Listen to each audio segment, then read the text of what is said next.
Hello everyone, it's the storyteller here. I've prepared something slow, eerie, and sleep-friendly for you tonight. Don't forget to like and subscribe, and let me know in the comments. Are you drifting off already, or still wide awake? Gardenia. The family left Gardenia around 5 in the morning. They quietly packed their things and left, stopping only to clean the fridge, because they felt strongly that a dirty fridge would speak poorly of them and their abrupt departure. When they left, the fridge was clean, and there was still blood all over the walls. The blood did not belong to anyone in the family. It had started pouring down from the ceiling, and the family decided that was the final straw. It was one thing when specters appeared at the top of the stairs with 2 heads and horns. It was another when knives were flying across the kitchen, narrowly missing the head of the family's youngest, who was only 2. It was startling when the family dog suddenly grew to 5 times its size and ate the family's sedan. All of that was unfortunate. But the family had gotten Gardenia for a steal. They were apprised that it had a colorful past. They were a bit put off by it, but then they saw the guest bathrooms, and the very thought of having guests, let alone guest bathrooms, was simply too good to pass up. It took blood coming down the walls 3 weeks later for them to vacate. Once they were gone, the bloody devil manifested out of the television and made itself a sandwich. It was proud of the family. When they had first moved in, it hadn't expected them to last more than a few days. It figured the first time the lights flickered and the cicadas swarmed the toilet, they'd be out the door. That was the thing about some families. You never quite knew how much they were willing to put up with for a house with a fireplace and good insulation. The bloody devil ran its clawed paw along the wall and licked up a smidge of blood. This batch was too spicy, it said to itself. I should have used less red pepper.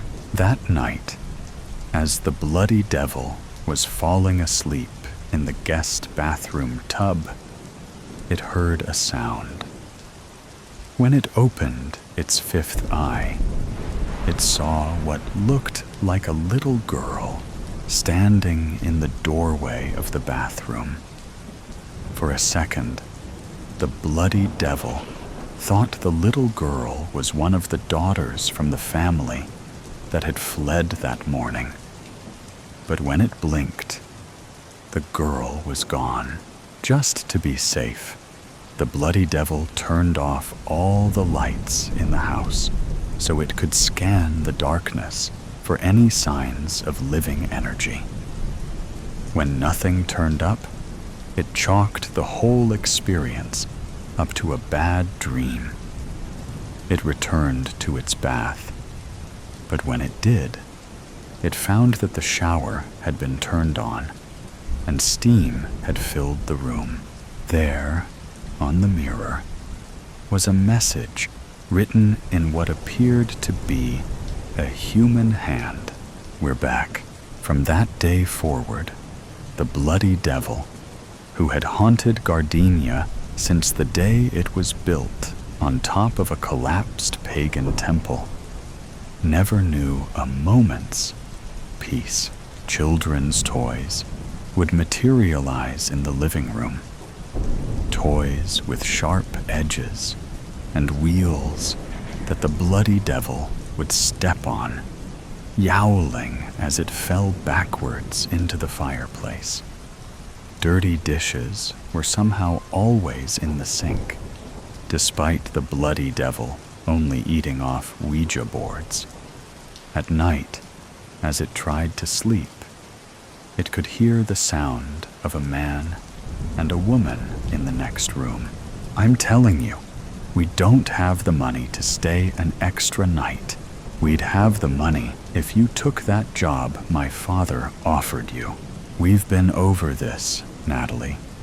I am not taking a handout from your father, so I guess you have to tell the kids why we're leaving Orlando early then. The conversation didn't scare the bloody devil as much as it made it very, very anxious. Were Natalie and the man going to stay together? They sounded so unhappy. Were they going to break up? Why was he hearing this when they weren't even here? That wasn't the only time it heard voices. You are not going out dressed like that, young lady. Jessie's mother lets her go out like this. That's why Jessie's going to end up in a documentary someday.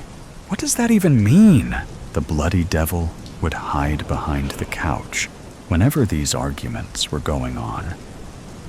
It couldn't locate the source of the voices, no matter how hard it tried.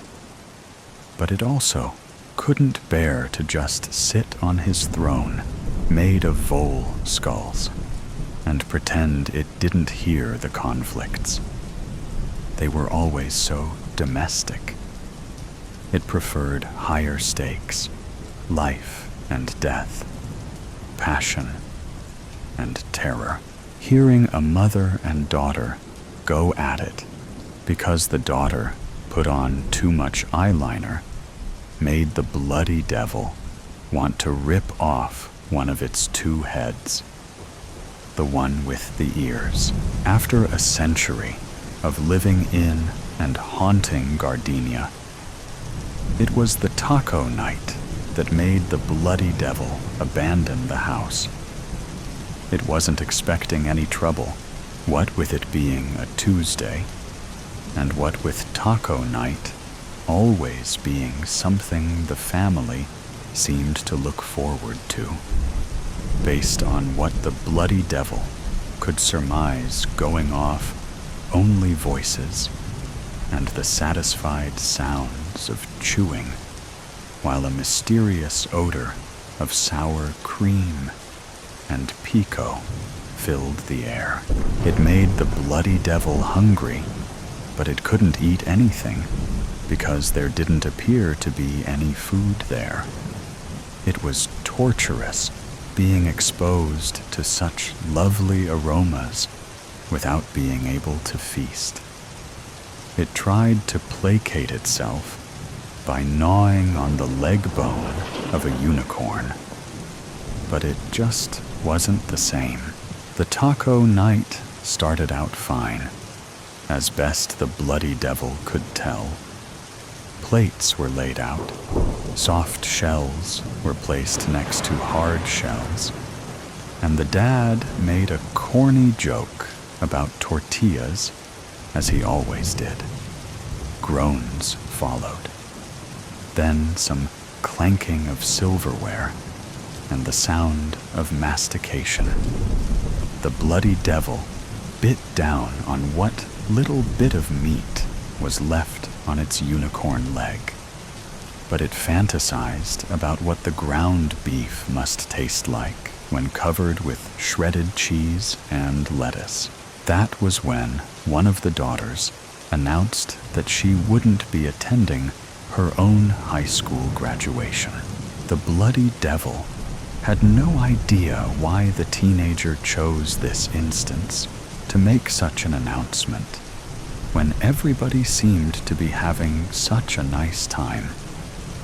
But as far as the bloody devil could tell, this was just something teenagers did.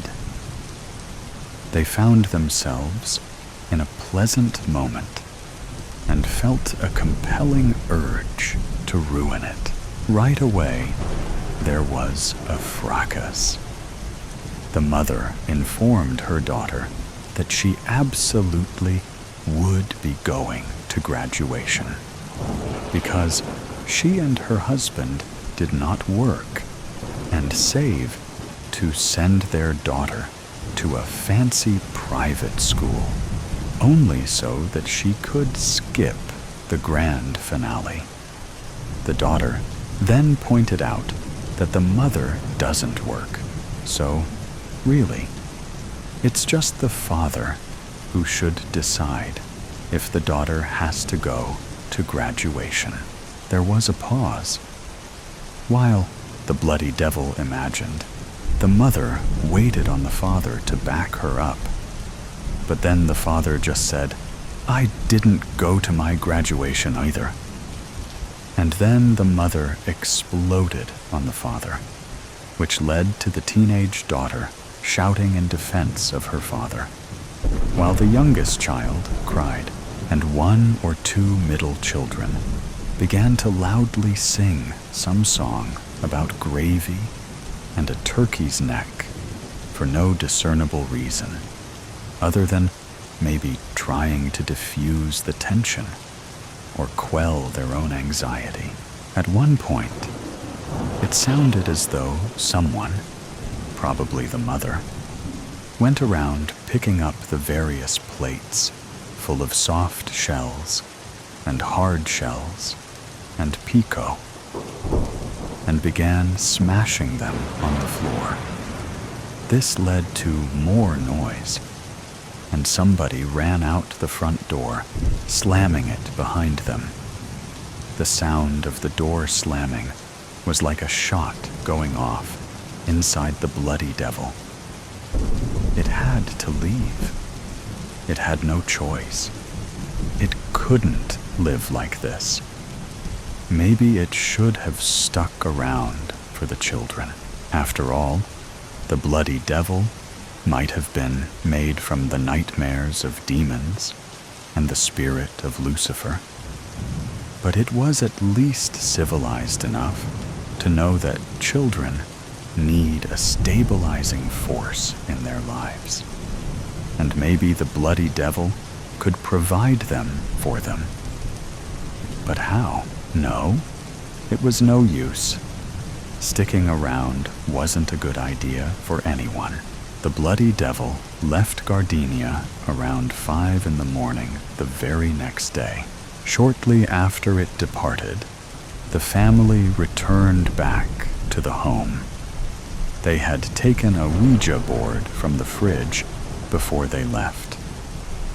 The bloody devil was always leaving its dirty Ouija boards in the fridge. They soon discovered that the board was a kind of portal into the house, and when they saw the bloody devil growing comfortable in their home, it made them angry.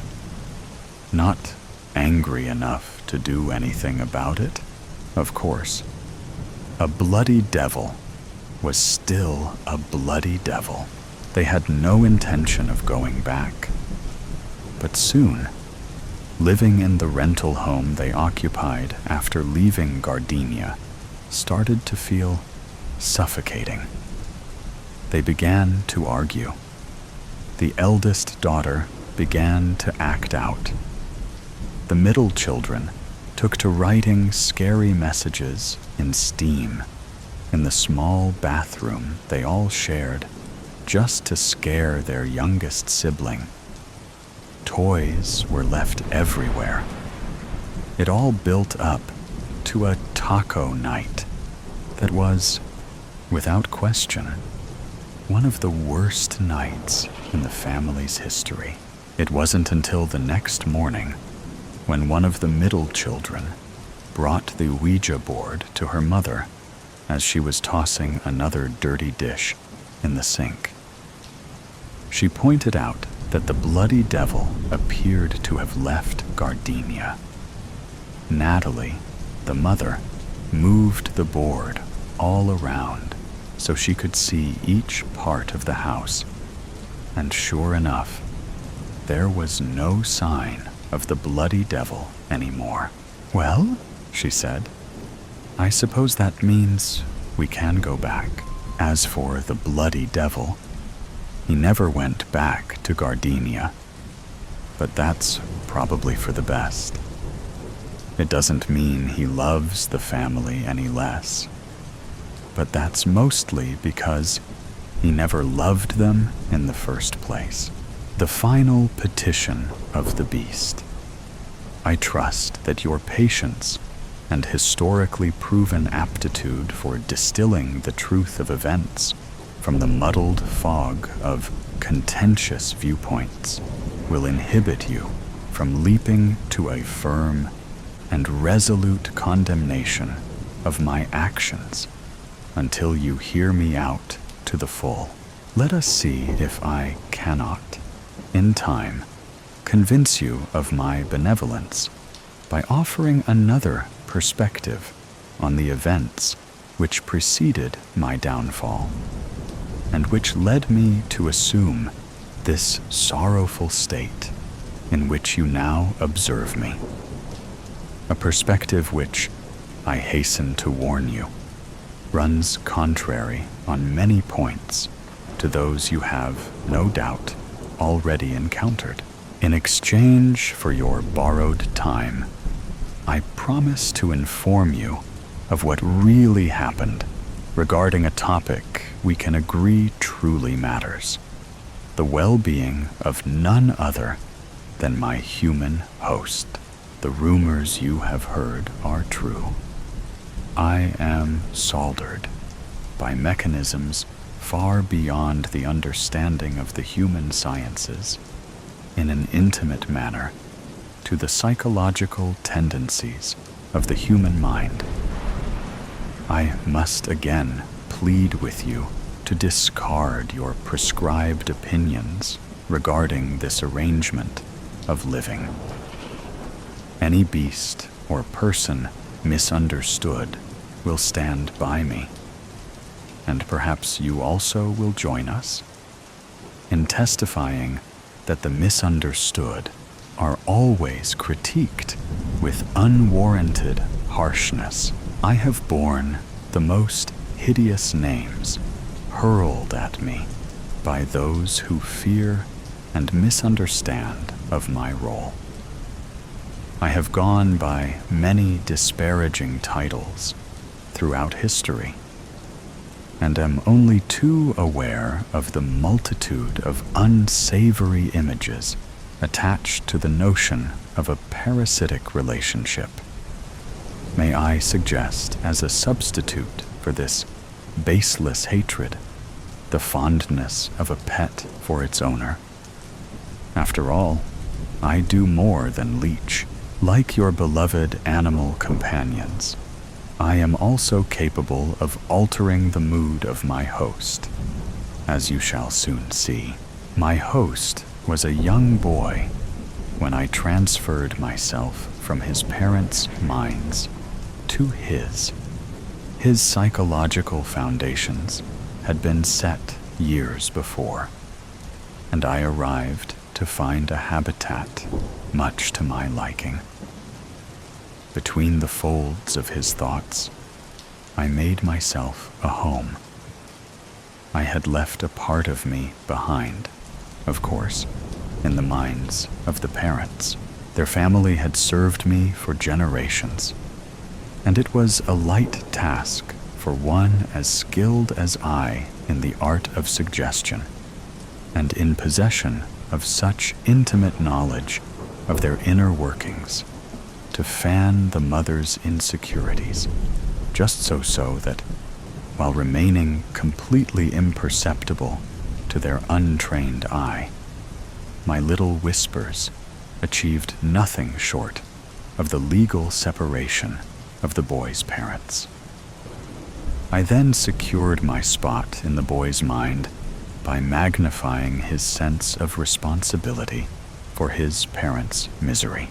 Thenceforward, the slightest reminder that he was unlovable had him wriggling deliciously in my grasp. It was thus, with my claws sunk deep into his skull, that I ushered him into high school. His emotional trajectory was the most promising of all his dear family members yet. Not a single friend he made the first month of school. The very weight of me crumpled his posture as he wandered, friendless, through the halls. I steered his mood between the scylla of an overly morose disposition, certain to be noticed by peers and trigger the arrival of help in the form of a school counselor or therapist, and the Charybdis of an optimism that would grant him the strength to shrug me off. I would have achieved this ideal flawlessly were it not for that damned girl who transferred to his school and was placed catastrophically in the seat across from my host. Were she my charge, I would have doubled down on her insecurities at the first sign of that cheerful, infectious laugh and blasphemously pristine, consistent mood. If not out of a sense of duty to myself, then out of respect for my colleagues who work so hard to keep precisely her sort of energy away from the vicinity of our hosts. Before the week was out, the boy was going home, smiling to himself at the memory of their last conversation. Thankfully, I had conditioned him in preparation for such catastrophes. The reminder of the tension that awaited him at home when he stepped off the bus was enough to lull his mind back to its usual state of a miserable hibernation. Yet I knew this girl was no patch of sun or tasty treat. She was here to stay. It frightened me how deftly she slipped under my nose. After generations of thankless, uphill labor, I was faced with the prospect of relinquishing all in submission to her smile. The memory of the warm undertones that bubbled up from deep within the boy at the memory of her smile causes me still to shudder. I irked him. I belittled him. I downright scolded him in my best imitation of his father's voice for his cheek. You can imagine, then, my shock when he steeled his nerve and neglected to drink from the sweet stream of self-pity I offered him. He told me himself that this girl was worth the pain, a revelation that gave me a most unpleasant shock. For centuries, my strategy had been to capitalize on the self-pity of my hosts by maintaining their focus entirely and crushingly on themselves.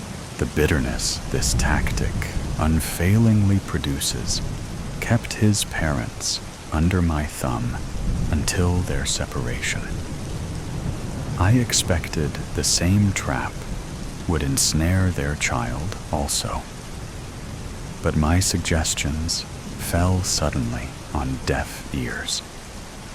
He had a drive to know this girl, and his deep-set belief that he was essentially unloved and unlovable did nothing to curb his momentum. In all my carefully executed precautions, I had not foreseen his sexual drive would rear its head in this manner. I chastise myself for the mistake.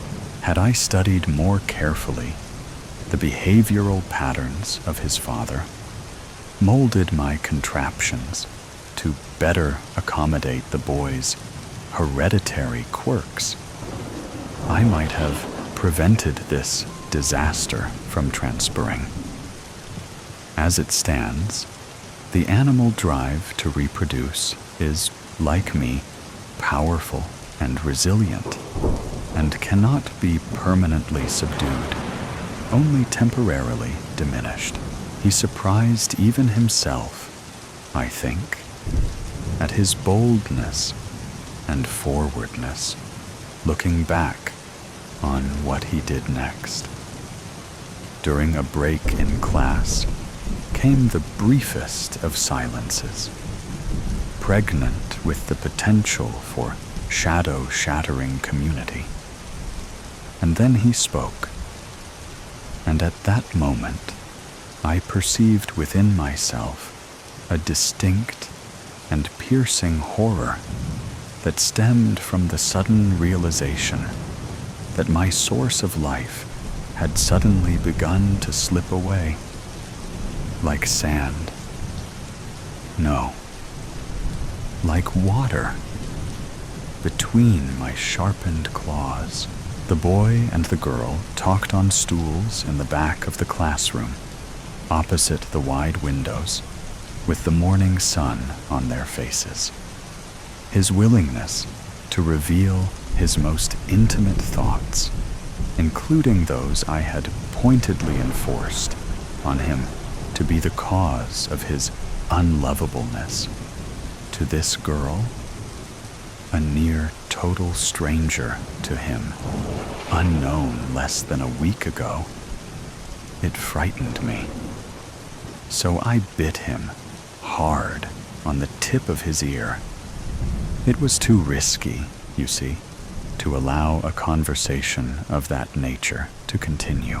They might have begun to discuss me, the boy's negative self-talk, and he might have let the cat out of the bag and deprived me of the strength that secrecy affords. He was still grimacing from the pinch of the memory of some past embarrassment when the teacher resumed class. But the girl looked worryingly at him, and I at her, for I knew the fight was far from won. Before I continue, I feel compelled to address my apparent neglect of the rules. You must understand, taking into account the urgency of my case, why it was necessary for me to inflict more than merely psychological torment on my host. Consider the goal I had to achieve. If the result of my admittedly brash action was the immediate embarrassment, the later regret, and the plummeted social confidence of my host, 3 dimensions firmly underneath my jurisdiction, can the rules really be said to have been abandoned? Even so, I trust you to keep the details of my misstep within the sphere of your knowledge, and mine only. That afternoon, the boy flopped onto bed, and I robotically conjured his usual evening diet of social comparison and self-loathing that bites so poignantly on the teenage psyche.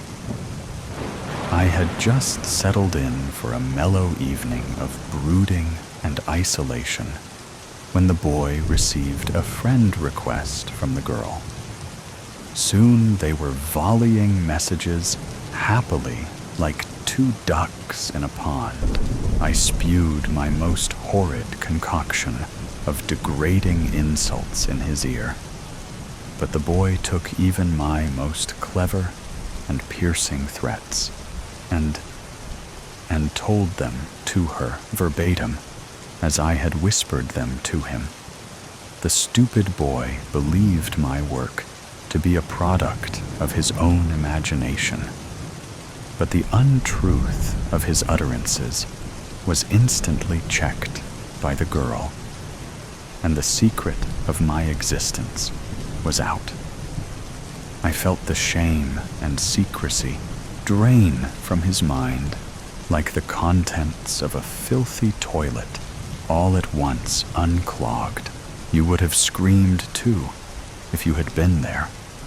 Your life's work transformed in an instant to shining acceptance and relief. She urged him to speak with the school counselor on Monday and walked him down to the counseling office herself when I attempted to undermine the urgency of his plight. I found us face to face with my old host, whose emotions I could not comprehend nearly as well from this side of his face. The counselor did not return my fiery gaze, although he noticed me the moment we stepped into his office, but gave the boy a long, sad look. I see what's happening here. Do I need antidepressants, sir? Asked my host. Oh no, just a daily dose of self-acceptance. If I have revealed too much of myself and my motivations, so that you look down upon me as the villain of this tale, believe me now when I tell you I have done so for a special purpose.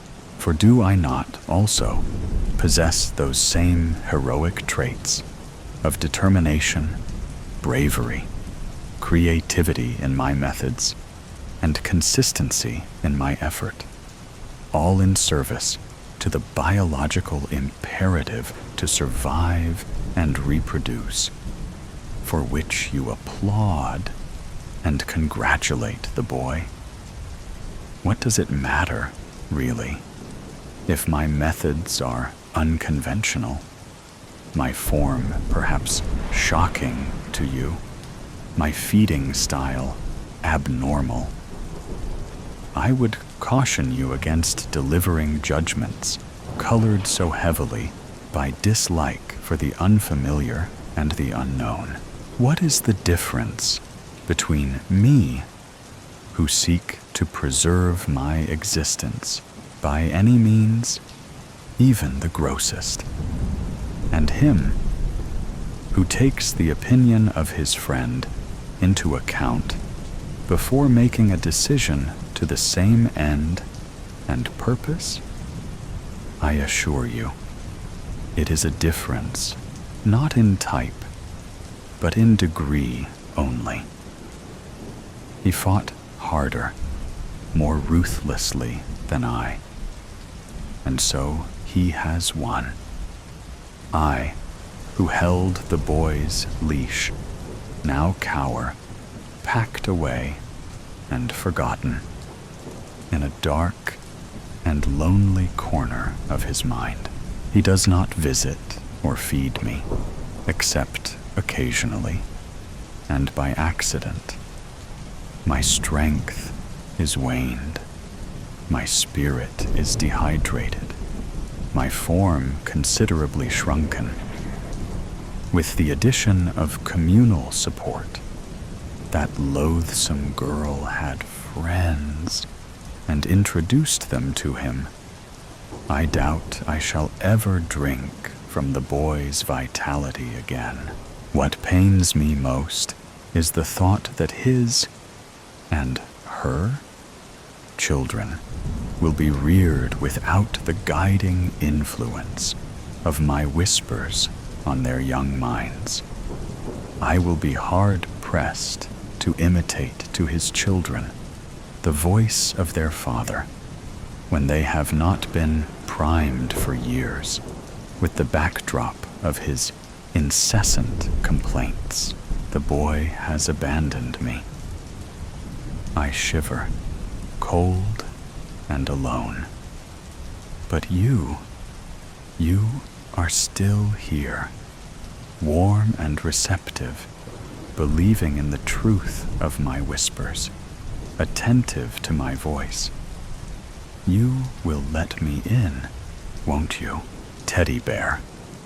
It's all your fault, you know. Picture it now. I was standing at that sparkling marble countertop, sorting through the mail, when I saw it. A thin envelope, addressed to Joanne Roberts. It sat on my counter for hours while I cleaned up the kitchen, completed an online yoga workout, and took a hot shower. Young's Storage Company, in red letters as the header to the return address, gave me plenty of info to begin searching online. Final notice, stamped in red across the front, let me know what it was about. Still, I wanted to know the specifics. I must confess, noticed my first night in the house, there weren't any photos of you. Not even a wedding picture. All of the decor was masculine with sharp corners. No color. Somewhere, deep down, I knew he had erased you, but above that knowledge, I had known I was prepared to replace you. I put on my best little red sundress and made myself lunch, a turkey sandwich, side salad, Diet Coke. Did I purposefully knock over my drink? Onto the letter? No. All right, you caught me. I did. Why would my husband have a letter from a storage company addressed to you? It was easy to open the letter, but the only thing inside was a boring notice about you being behind on payments. How can a ghost be behind on payments? I asked him all those questions over dinner. He wrapped me up in kisses, saying, "I'll sort it all out tomorrow, my dear." I didn't want you to be surrounded by her memory. It seemed cruel, but I couldn't part myself entirely from her. She always had a storage unit to house her stuff, so I just kept it going. His beautiful eyes stared at the leftover gravy on his plate, creating a masterpiece with the mashed potatoes.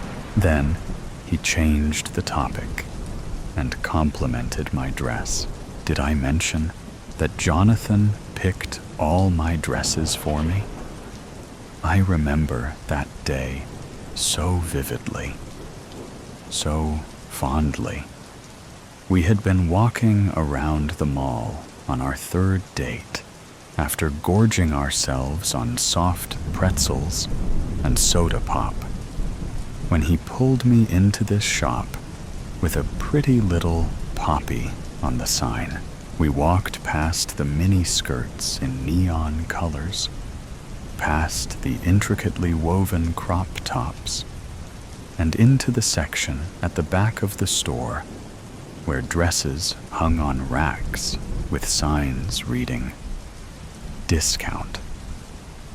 All of the tags had little red stickers on them, marking their new price with the old price in block black print clearly beneath it, so you truly understood the bargain you were getting.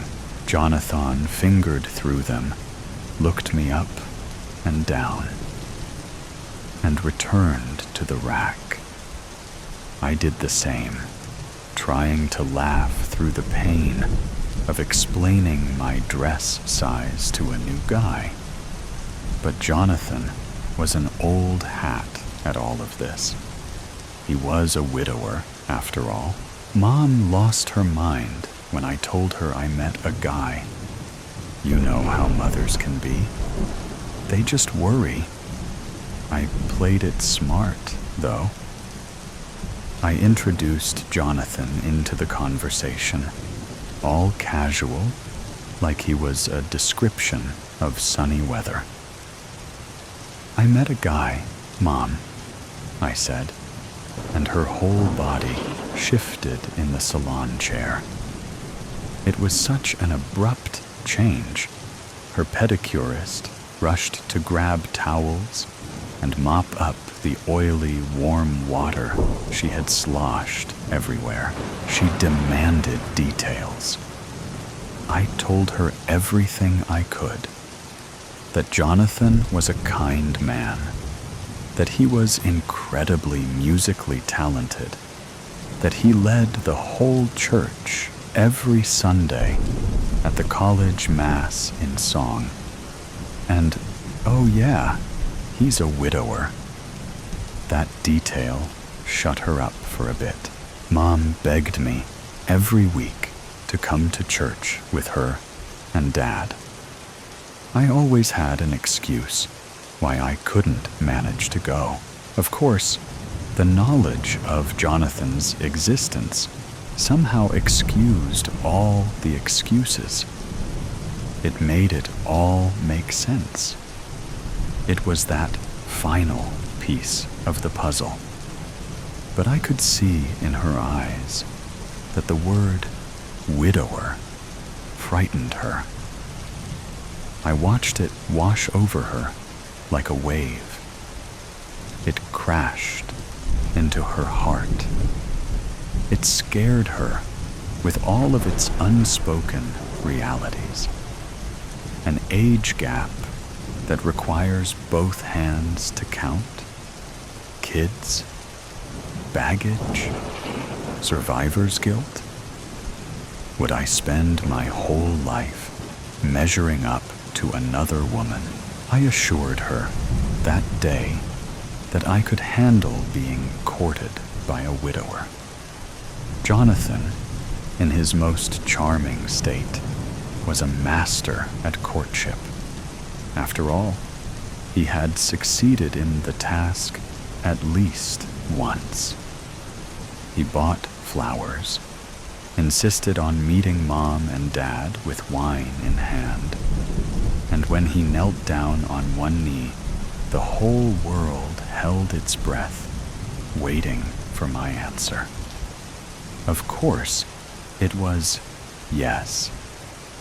It had to be yes. Be honest. Did you see the signs? We attended the mandatory meetings with our local priest, who already adored Jonathan, perhaps more than me. He even used our story in a Sunday homily about the importance of the vocation of marriage in the church. He said, "I was once approached by a parishioner, our beloved Jonathan, who said he was called to serve God with his voice, and I simply couldn't say no. Just remember, if God calls you to serve, there's nearly no way for me to deny the request." And we all looked to the rafters. I swear Jonathan winked at me. His mother taught him piano. His father taught him to pick a career worth having, which is how he had the gumption to endure college, law school, and life as a first-year associate. All of these milestones belong to the first Mrs. Roberts. Jonathan didn't bring her into the conversation until halfway through our first date. "Listen," he said, as he leaned across the metal table of the cafe. "I've done this before. I am serious about it. I want to get married again. I am called to marriage. I know you're young. I never want you feeling rushed into it. It's a serious commitment." I swear he stole those words right from my father's lips. Yet I smiled. I nodded. I promised I could hold it together, and if I squinted, I could block out the stands of gray in his jet black hair. He laughed when I told him that joke. Wouldn't you? Dad takes Jonathan out golfing every weekend, while Mom and I get our nails done. It started out as a habit when we were busy planning the wedding, but it turned into something more for them. They'd come back flushed and happy, giggling, like schoolgirls with secrets. They'd sweep Mom and I up in their arms, and we'd all go out to eat at a fancy restaurant, and Jonathan would pull out his black credit card with that devil-may-care grin before driving me back to the 4-bedroom house I shared with the girls from Bible study. He'd give me a peck on the cheek.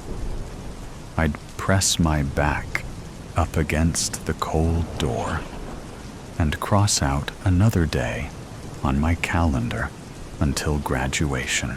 My cap and gown came in a navy blue and gold. My diploma, 4 years of blood, sweat, and tears, rolled up into a single sheet of fancy parchment, eventually ended up in the back of the closet. But on that day, I knew that the diploma wasn't what I was walking out those auditorium doors with. No, I was walking out with my fiancé, whom my family adored, as my friends crowded me shouting, "5 months until you get your MRS degree. You would have adored our wedding day." It was so perfectly perfect in every way.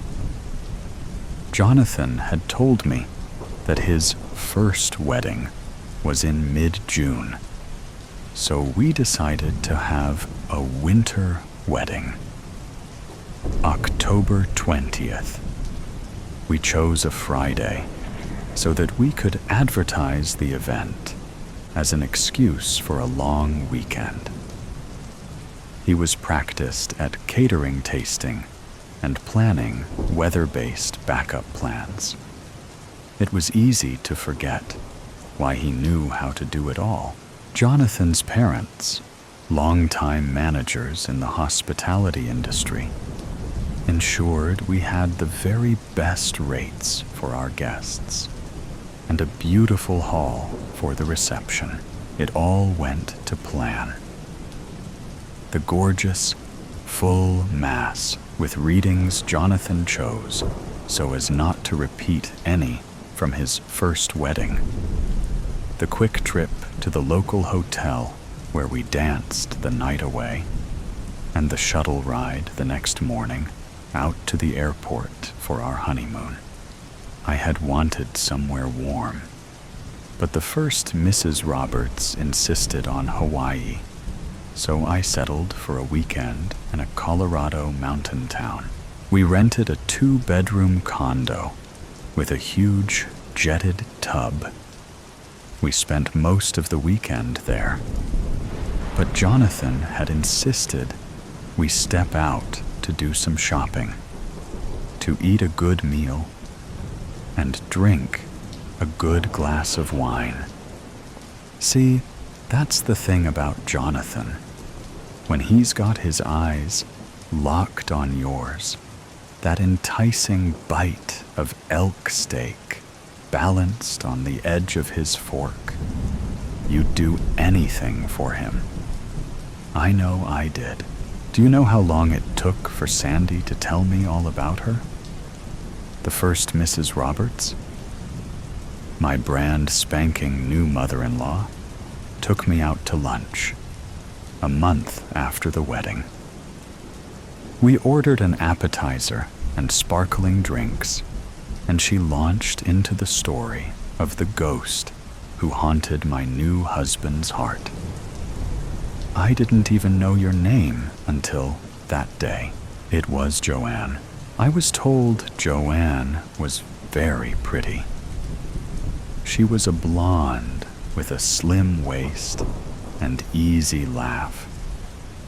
She wasn't close to her parents, so she clung to her new in-laws, coming to Sandy for advice every weekend over a glass of wine, to Leonard for help with her car troubles, which seemed to pop up nearly twice a month. That Joanne, she was apparently spectacular. She was the girl next door, literally. Sandy set up play dates on the regular between her son and Joanne when they were in elementary too. Rescue Joanne from her tragic home life. Have I mentioned that the first time I visited Jonathan's parents, they still had the old prom photo of the king and queen proudly displayed on the fireplace mantel? In fact, Sandy walked me over to it before dessert was even served. Don't worry, it was Joanne's favorite, pineapple upside cake. Jonathan told a different story of the first Mrs. Roberts. Did you know he only ever calls you the first? According to him, she was complicated and exhausting and a challenge. He always frowned when he spoke of her and held his chin in his hands, cleared his throat, or took another sip of red wine. So I dropped it. Joanne was always the hot poker of our marriage. The demand came a week after that letter. Jonathan locked eyes with me over coffee, scrambled eggs, and toast. He forbid me from going into the garage, saying, "I can't afford the payments on the storage unit. I've moved a box of her stuff into the garage. I don't want you getting hurt." I nodded and avoided that place like the plague, except last Sunday, when I stood in front of the garage door for 20 minutes before using the spare key we kept hung on the hook, shaped like a moose's antlers, to unlock it. Jonathan's car was gone since he went to the office for the day. His latest trial was scheduled for the next day, so some final details simply needed arranging. He had made me breakfast. There was even a little note bearing his love. I had been perfectly happy eating my meal. It wasn't until I turned on the shower that I even considered the garage. See, I was comfy and cozy in a steamy shower when all the lights went out. I screamed from panic and called out Jonathan's name several times before I vaguely remembered that our breaker panel was in the garage. So I rinsed quickly, dried more quickly, and threw on some leggings before heading outside. Yes, I considered calling Jonathan. Of course I did. I even considered calling my father, or father-in-law, or mother, or mother-in-law, or knocking on the doors of some friendly neighbors. But I figured I was not just a 25-year-old, but a married woman, a wife. If I was ever to become the mother Jonathan needed me to be for our children, I had better be able to switch a breaker. The garage was musty, dusty, gross. Some faint lines from dust remained on our cement floor, where Jonathan always parked his car. the huge freezer he received as a wedding present from my father, didn't even whir. I grimaced and examined my scene. There was my bike, the one with the big blue basket that Jonathan had surprised me with for my first birthday with him. There were all of his hunting outfits. He hated when I called them outfits, but what else would I call them? There was his splitting axe, his felling axe, and his hand axe hung up on the wall. There was a tent we bought for our first anniversary. It made me smile, and in the corner were 3 black totes with yellow lids piled high on against a wall. But I could still make out the silver of the breaker panel, so I marched over and gently shoved them to the side. I could clearly see 2 switches weren't like the others, so I clicked them over. The freezer began to whir to life. I was left with a satisfied grin. You would have been proud. I hope we would have been friends in another life. The big sister, little sister dynamic I always prayed for. When I went to slide the totes back, the top one fell. I was left to clean up old photo albums of Jonathan's childhood. I had seen all of them before, but still paused to stroke the giggling face of Jonathan on his 10th birthday. Around him, balloons decorated the backyard. A huge cake in the shape of a cowboy hat had lit candles. And of course, the present table was overflowing. His little lips puckered as he blew out the candles. I could practically hear the squeals of excited children. I went to pile the tote back up, but decided to slide the 2 remaining totes back into place first, so as not to have the 3rd one fall again. As they were tucked back into place, I noticed the middle one wasn't quite sealed shut, so I went to close it, and found I couldn't. I heard the sound of Jonathan's voice chastising me. If you're gonna do anything, do it right, or don't do it at all. So I took the yellow lid off. Before me were all of Joanne's dresses. I recognized their bright colors from Sandy's photos. I found my hands sifting through them without the full consent of my mind.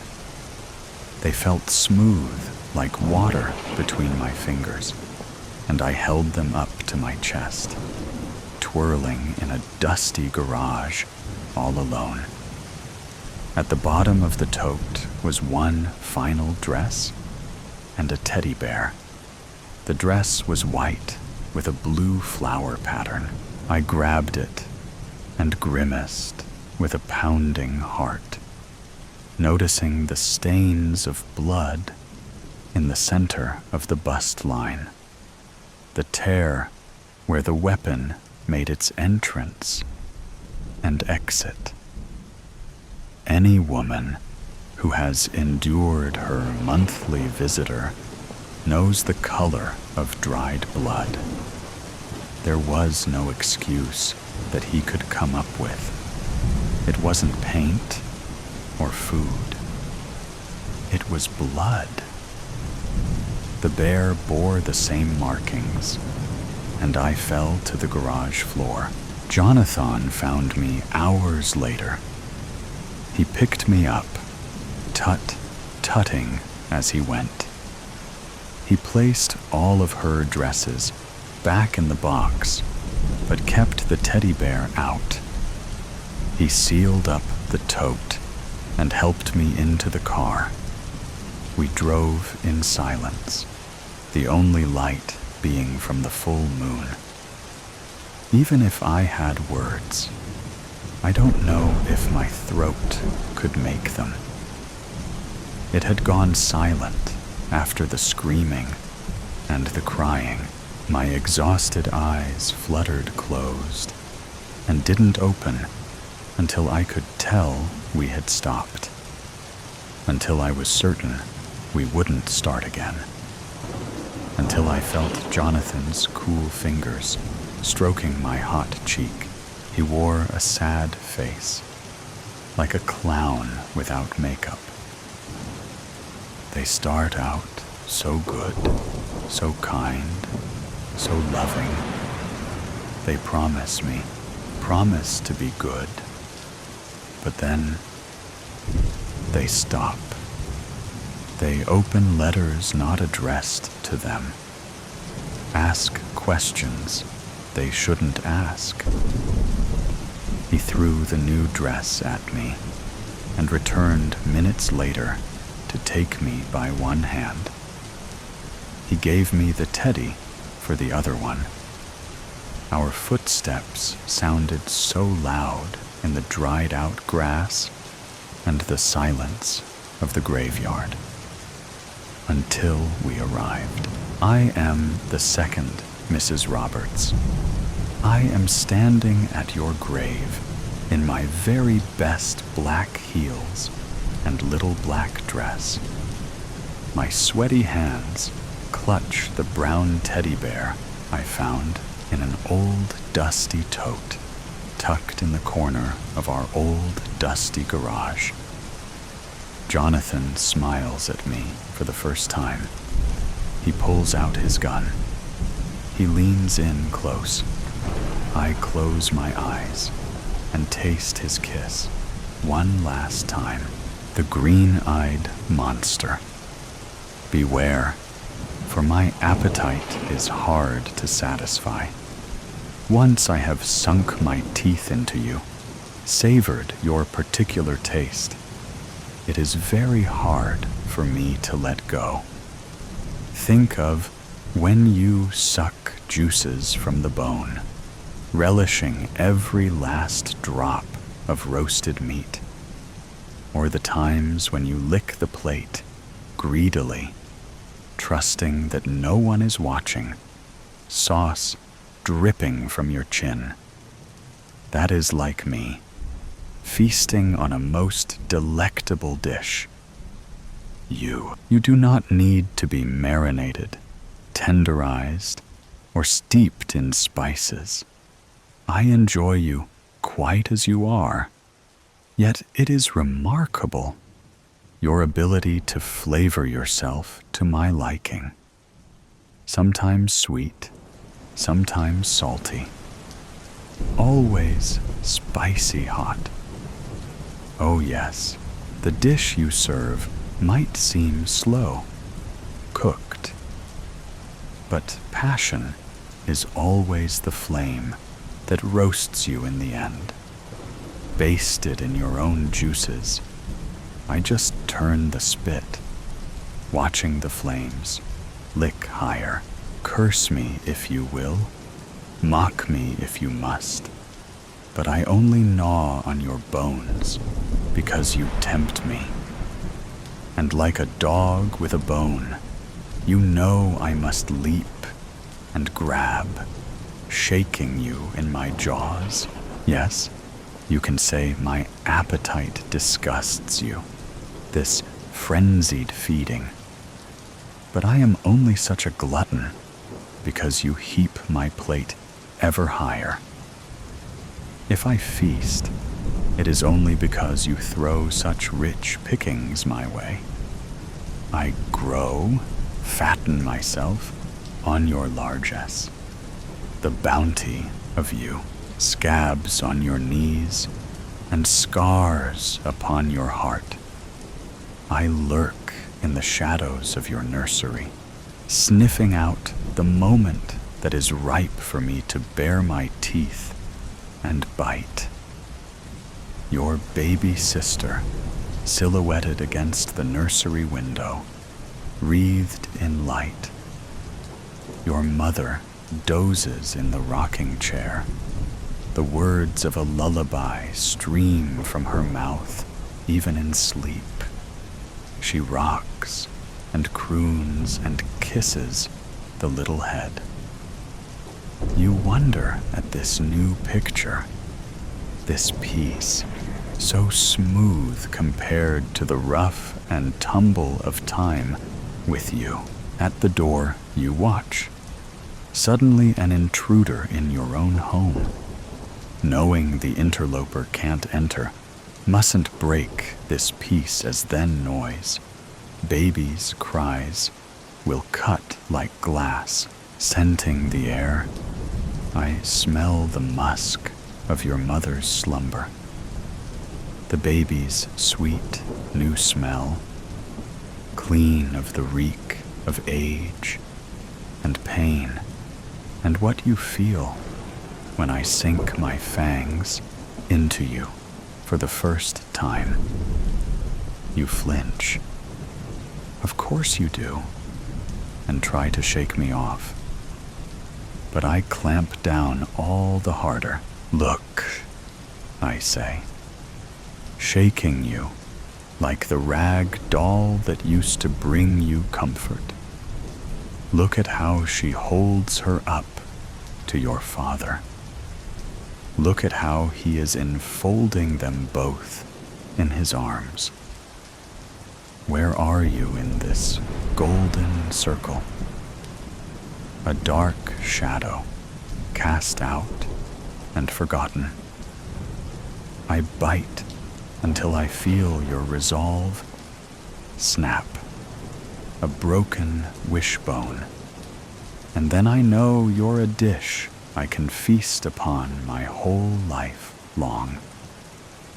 I eat my fill and lay you down, chewed, stripped clean, only able to lie there, staring up into my clear green eyes.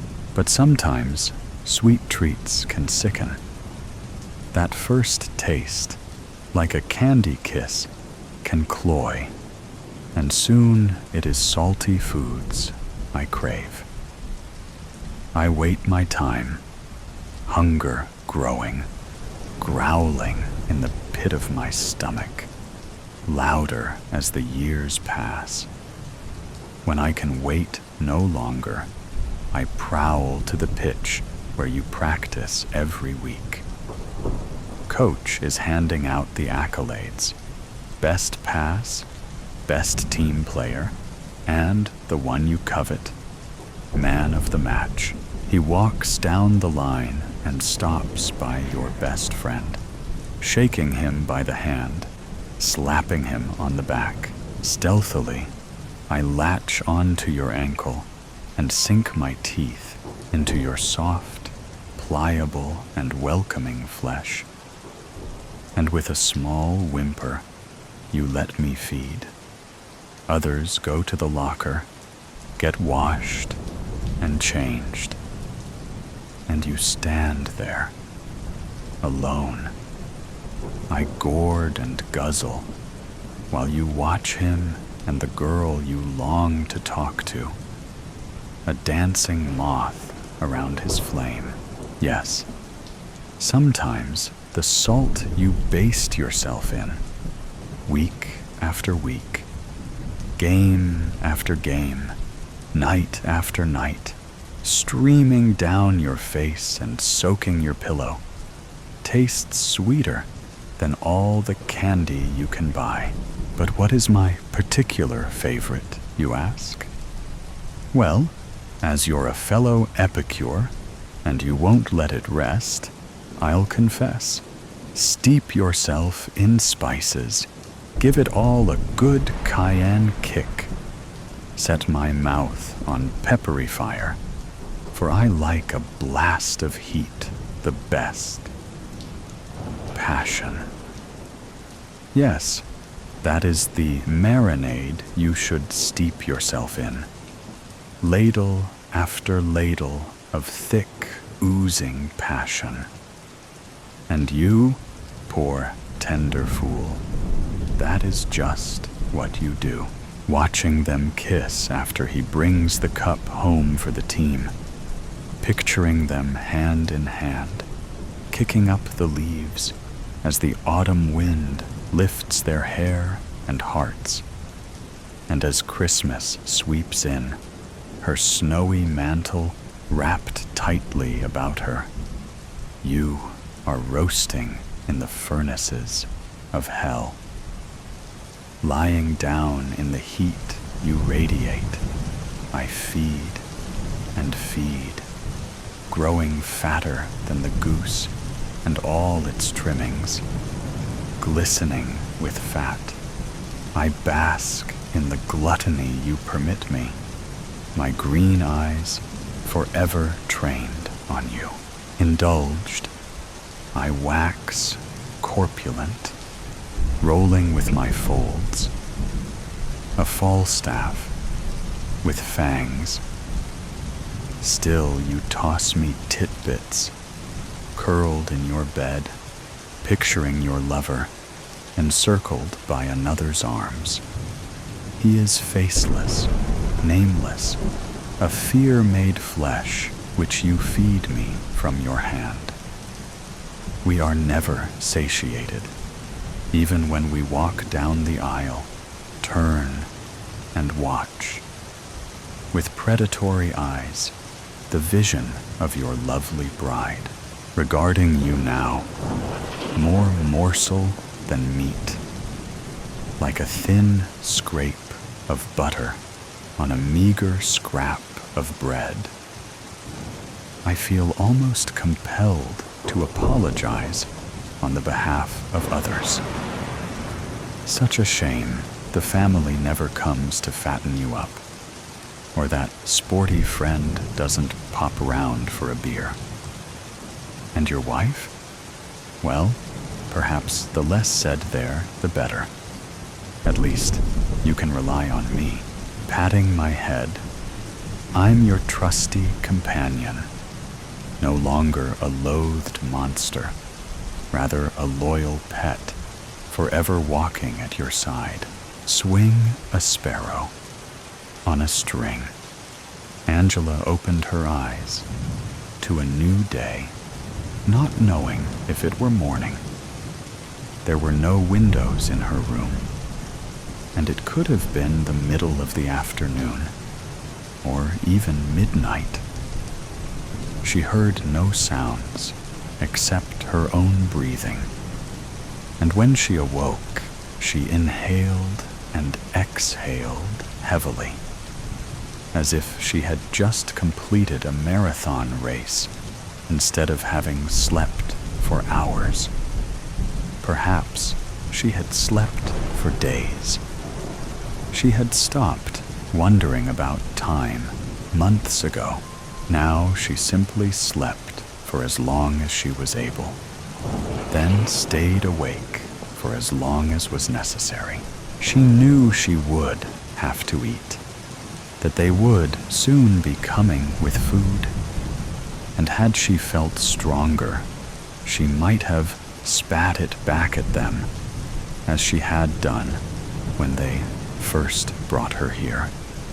But she had swallowed that rage a long time ago. Now, Angela ate whatever morsels they gave her, and recently she had to restrain herself from thanking them. She feared the day might come when she would feel grateful that they had allowed her to live, when she might find herself smiling at them as if she understood and accepted the perfect correctness of her captivity. She looked at herself in the small, cracked mirror above the sink. Although her hair was stringy and unwashed, she remembered how golden it had shimmered in the sun. Her face was still quite pretty, and once she had heard one guard tell another he had never seen eyes quite that blue. The other whispered what a pity it was if only she had a piece of paper, a pen, even a crayon. Maybe this time she would show them that she could create something useful and lasting that mattered to them, something that in turn would make her matter. When Angela had first arrived, they had eagerly granted the request of the 18-year-old girl and waited to see what gifts her imagination might offer them. She had succeeded only in producing a few formless scrawls that they said were not art, and some rhymeless gibberish that they told her was not poetry. They took away the paper, the pens, and the paintbrushes, and not long ago, the tall blonde guard, who wore the keys around his neck, had asked her if she might like to sing. Any tune would do, he told her. Please, oh please, let me try, Angela had begged. The next day, he brought to her room a small cassette recorder with a blank tape. Perhaps we will find the songbird in you where we were unable to find the artist. Sing, and we promise to listen, he assured her. For days, Angela sang alone in her room, remembering what her mother had sung to her many years ago. Hush, little baby, don't say a word. Mama's gonna buy you a mockingbird. A week later, she handed the cassette to the man with the keys and simply said, "Please."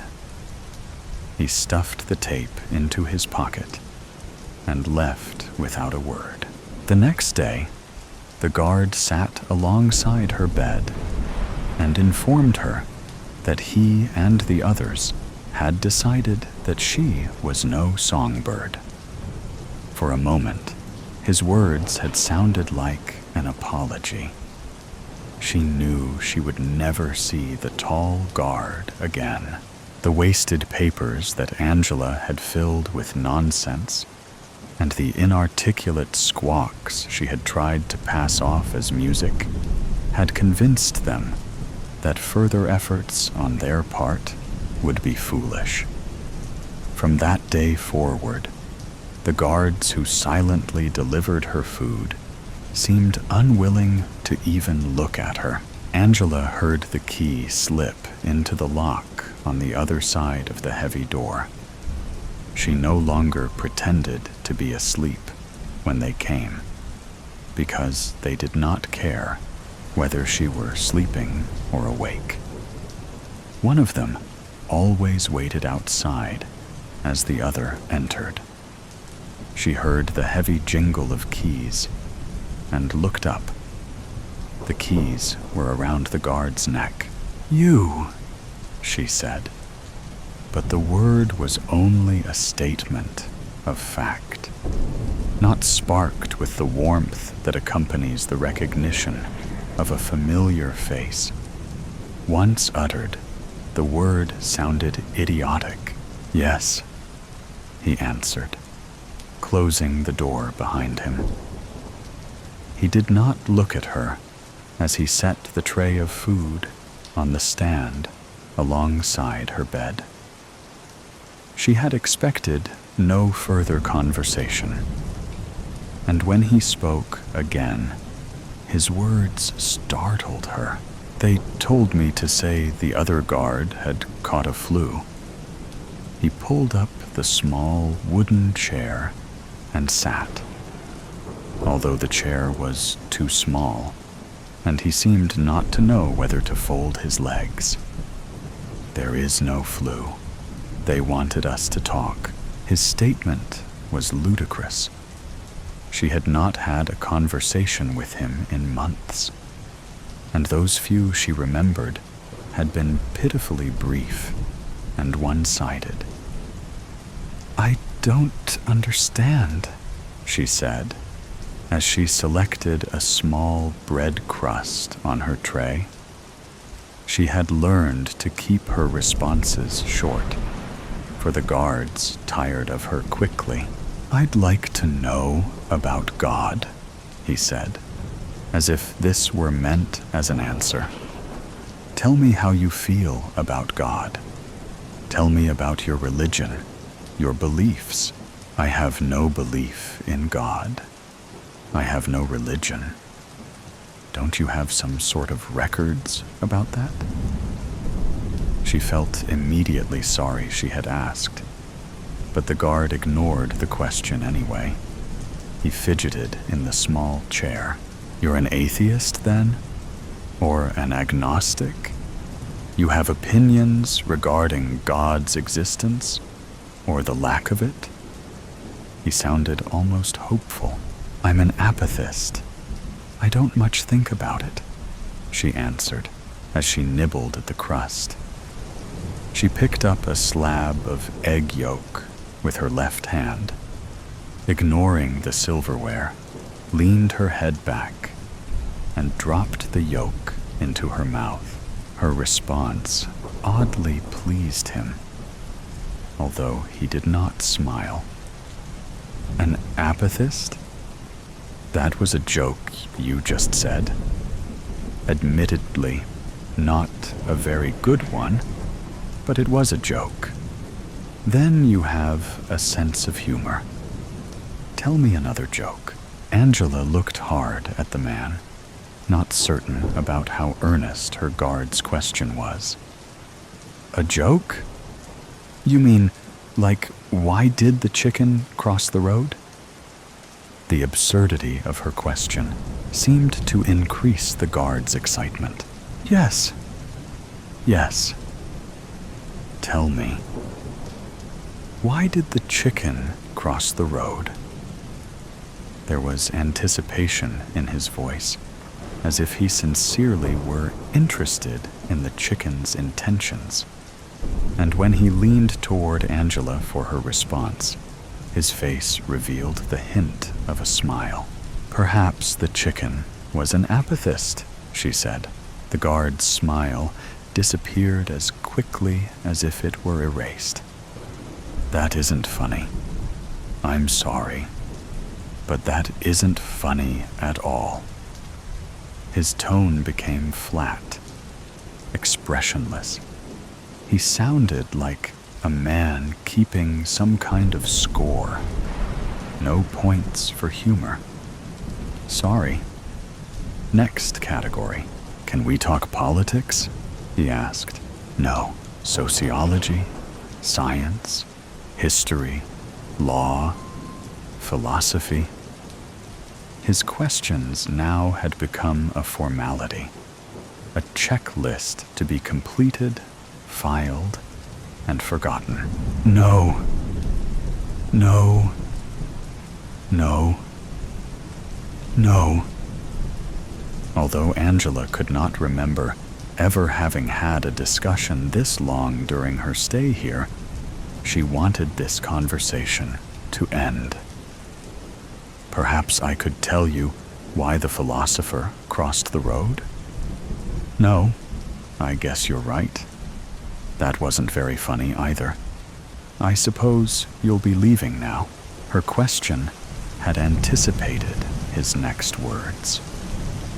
The tall guard rose from the chair with difficulty, trying to maintain his dignity when he could not get up with his first attempt. "I have one more question for you, Angela," he said. He had never called her by her name before, and his doing so struck her as odd. He walked to the foot of her bed and turned toward her. "Do you know why you are here?" He asked this without malice or emotion, with with only the desire to know her answer, as he had wanted to know about songbirds and chickens. I'm here because you see me as a useless bird. Having said the words, she knew they had always been on her tongue, waiting to be spoken. I beg your pardon. You know, the sparrow who can no longer fly becomes useless to the other sparrows, a burden to them. I've broken my wing, isn't that right? And the flock has no further need of me. I'm impressed, the guard answered.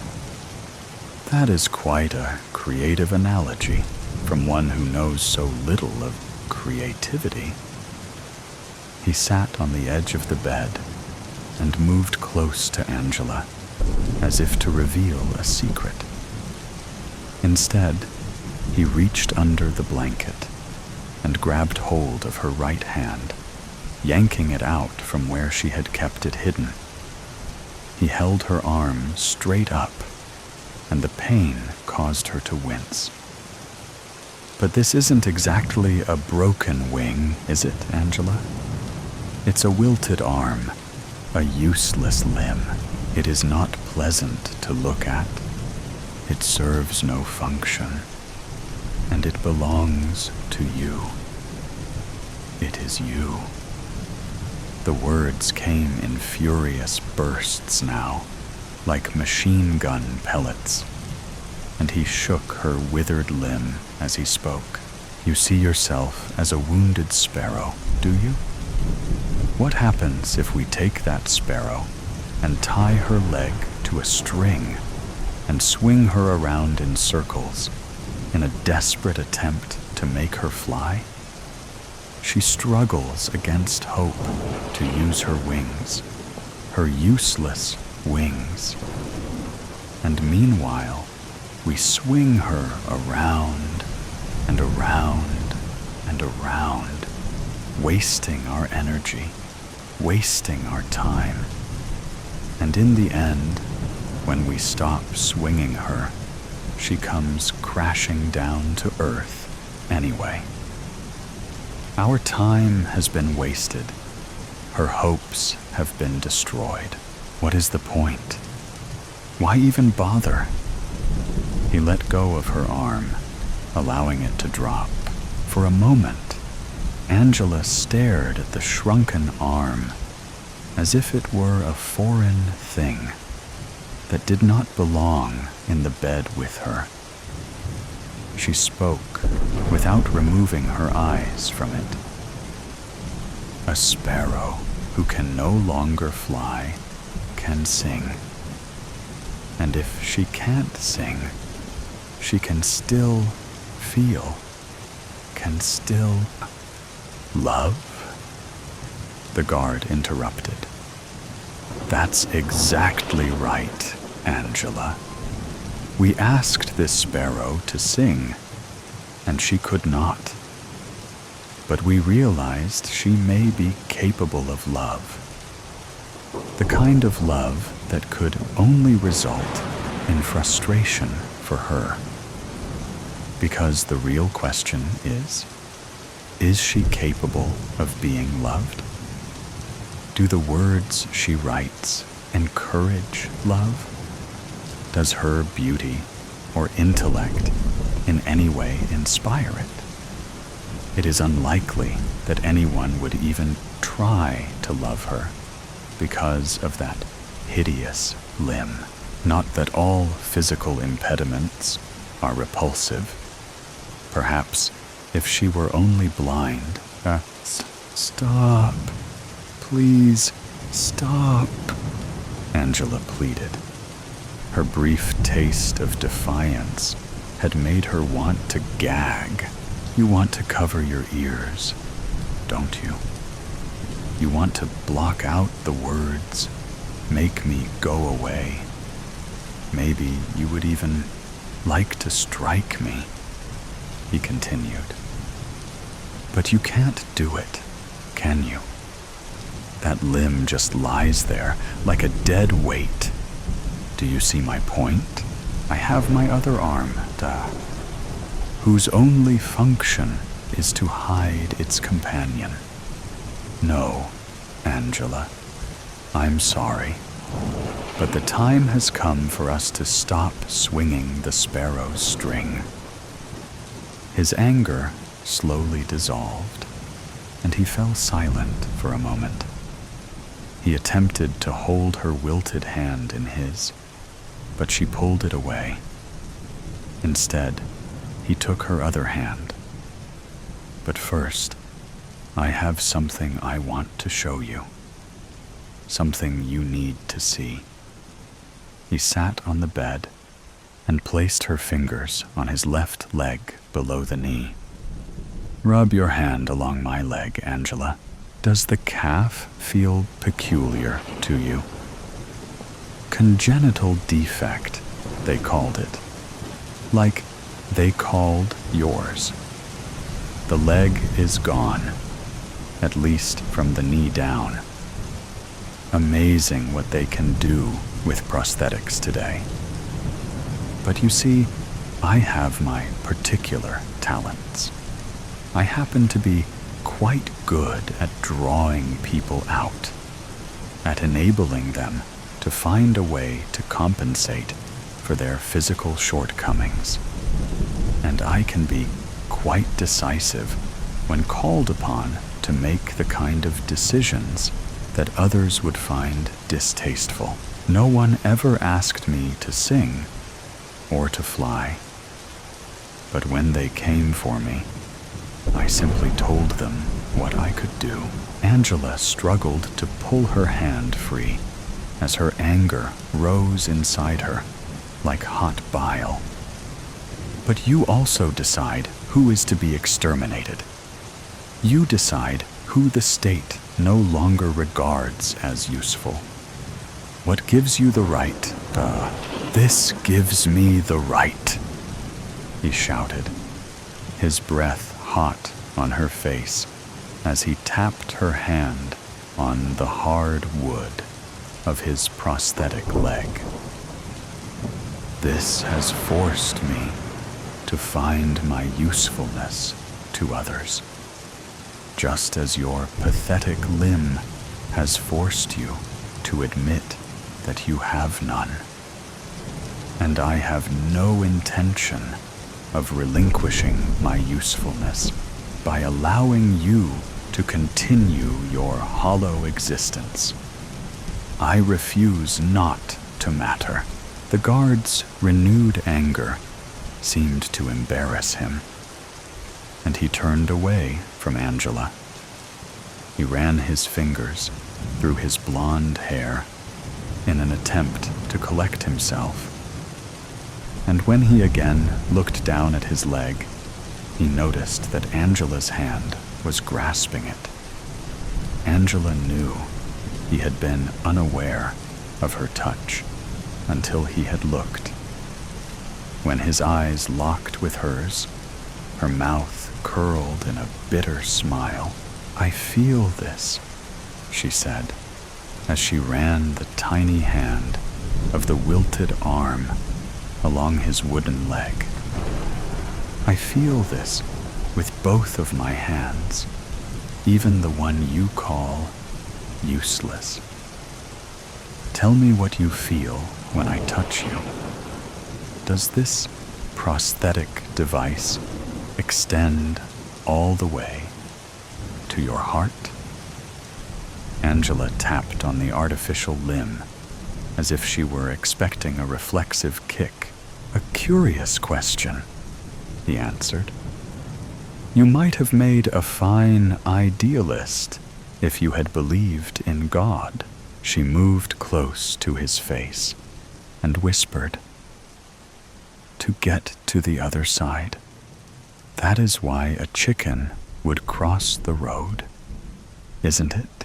He paused for a moment to look at her. "Such blue eyes," he said.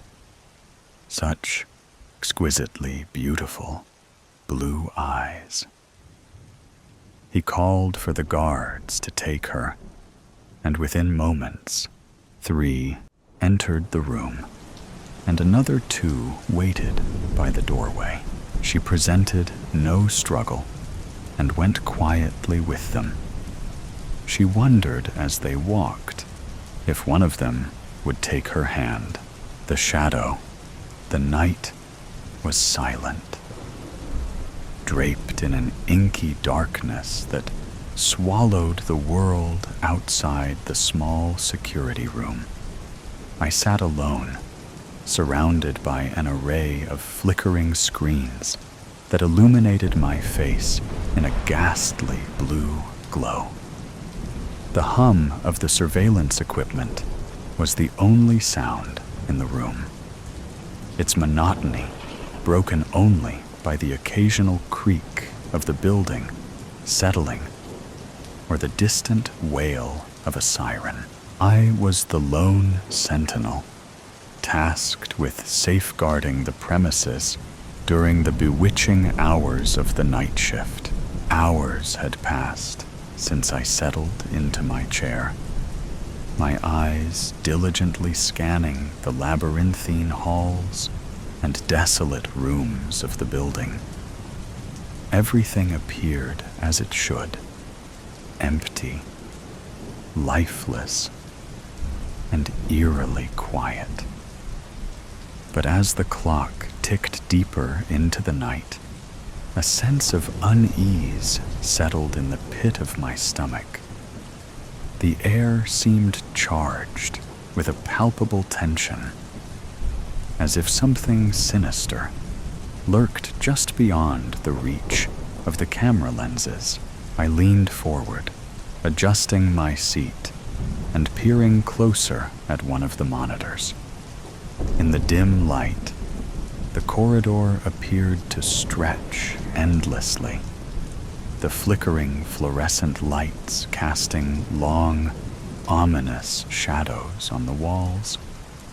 As my eyes darted across the screen, I saw a movement, a mere blur at the edge of the frame. My breath caught in my throat, and I focused on the camera, my heart pounding. There, in the grainy black and white footage, was a figure. It was tall and gaunt, its features obscured by shadows.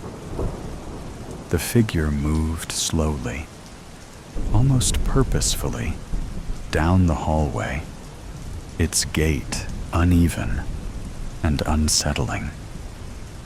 I squinted, trying to make out any distinguishing features, but the face remained hidden, shrouded in darkness. A shiver crept up my spine as I grabbed the radio at my side. "Central, this is security. I've got a visual on an unidentified person in Corridor C. I need backup." Static crackled before a voice responded, thick with sleep. "Copy that. We're sending someone your way. Stay on the line." I nodded, my eyes never leaving the screen. The figure continued its eerie saunter, disappearing momentarily from one camera's view, only to reappear on another. It seemed to be toying with me, always staying just out of clear sight. A phantom in the night. Minutes dragged on like hours as I awaited the arrival of my colleagues. The figure persisted in its haunting stroll, growing closer to the main entrance with every passing moment. I gripped the edges of the desk, my knuckles turning white, and watched in dread as it reached the lobby. As if sensing my gaze, the figure turned its head toward the camera, and I gasped. Its eyes, 2 points of cold, blue light, glowed in the darkness, fixated on the lens, as if it could see me. I recoiled, my heart pounding so loudly that I could hear it in my ears. "Central, it's looking at the camera," I stammered into the radio. "I need someone here now." The response was a garbled mess of static and fragmented words.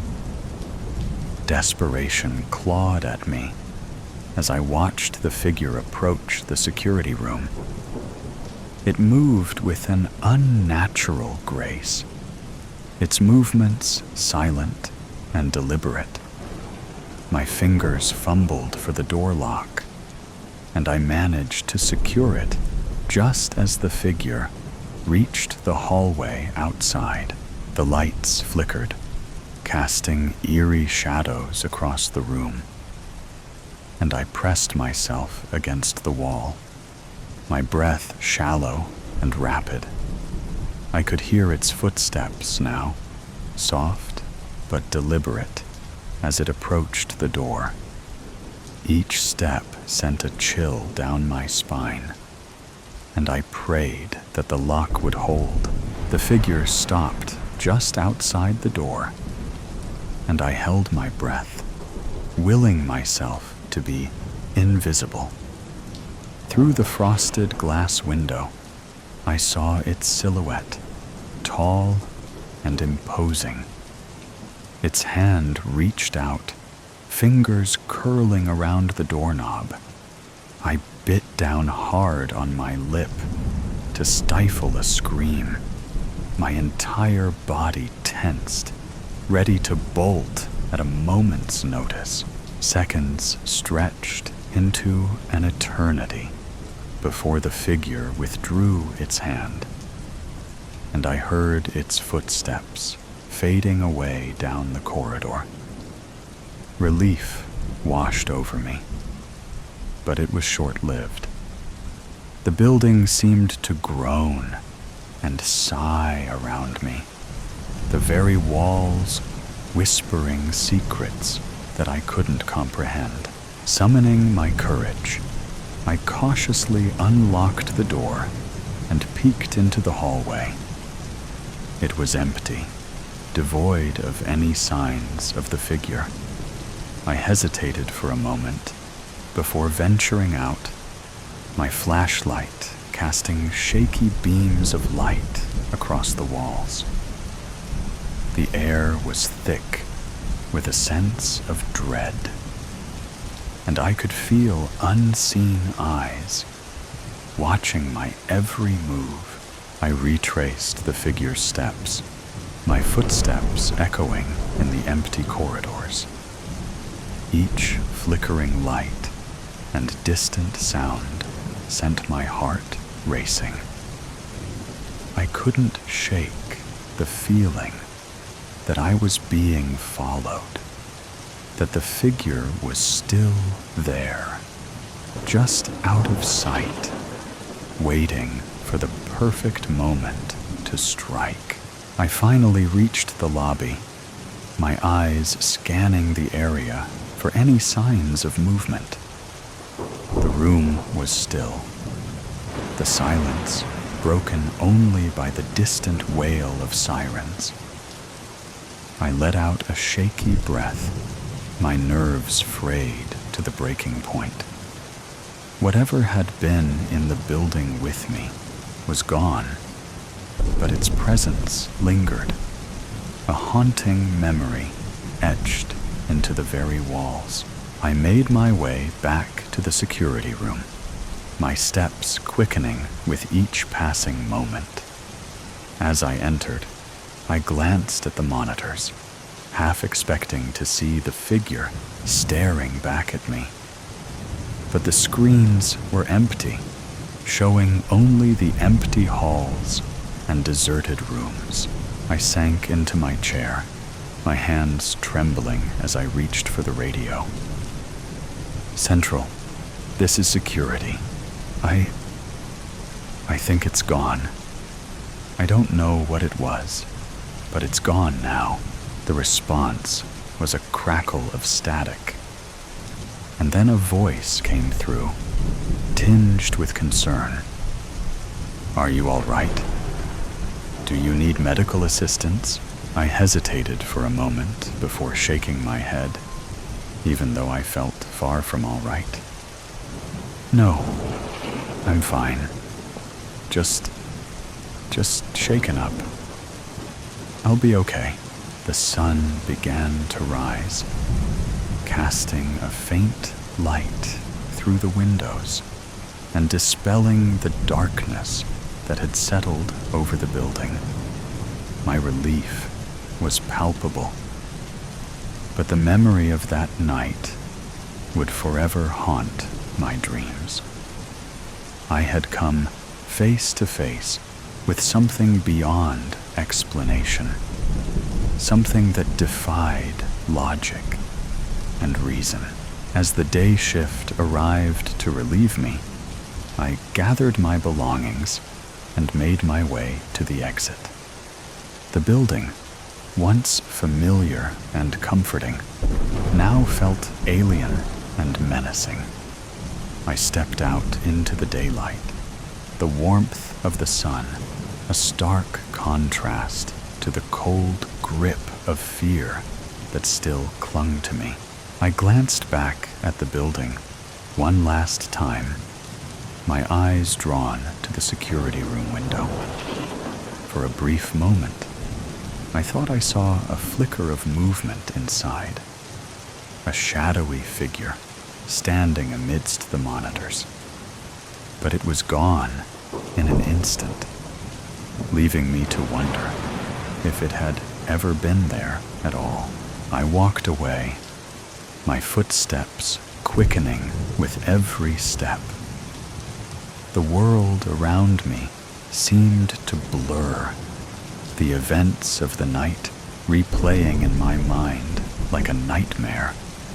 I didn't know what I had encountered, and I wasn't sure I wanted to. Some things, it seemed, were better left in the darkness, where they belonged. The gates of hell. Jaxby staggered through the desert with 2 empty water jugs in his backpack. But the heat weighed him down. The protein bars were long gone, but that was just as well, because he couldn't have swallowed them anyway. He didn't have any saliva. Step by step, he began to accept that he was going to die. Buzzards circled the sky, watching their supper cook. All he had to do was lay down. His legs and feet wouldn't hold him up much longer. Soon, he thought, the landscape that hadn't changed since he began this journey was suddenly different, as something appeared ahead of him that he wasn't expecting to see. That shouldn't be there, he mused. But his painful eyes widened at the lights. They shone brighter than nighttime Reno, though it was still daytime. Mirage came to mind, but he tamped it down and staggered on. Hours earlier, Jack Isby's car had broken down on Highway 50 in the middle of Nevada. The engine light came on first. Then the radio stopped playing Hotel California. When the world whited out amidst blasts of steam from the engine, he pulled over and panicked. He'd never seen so much steam, and with it came a smell, something that smelled like jail. He wasn't going to make his court date on time. That meant jail. When the steam dissipated and he could see again, he got out and opened the hood of his 2013 Subaru. He knew nothing about cars and didn't know what he expected to see or find. But that's what people did. Perhaps he'd find a card that read, You receive a second chance. Try again. Despite his lack of hope, he returned to the driver's seat and tried to start the car. Not even a click.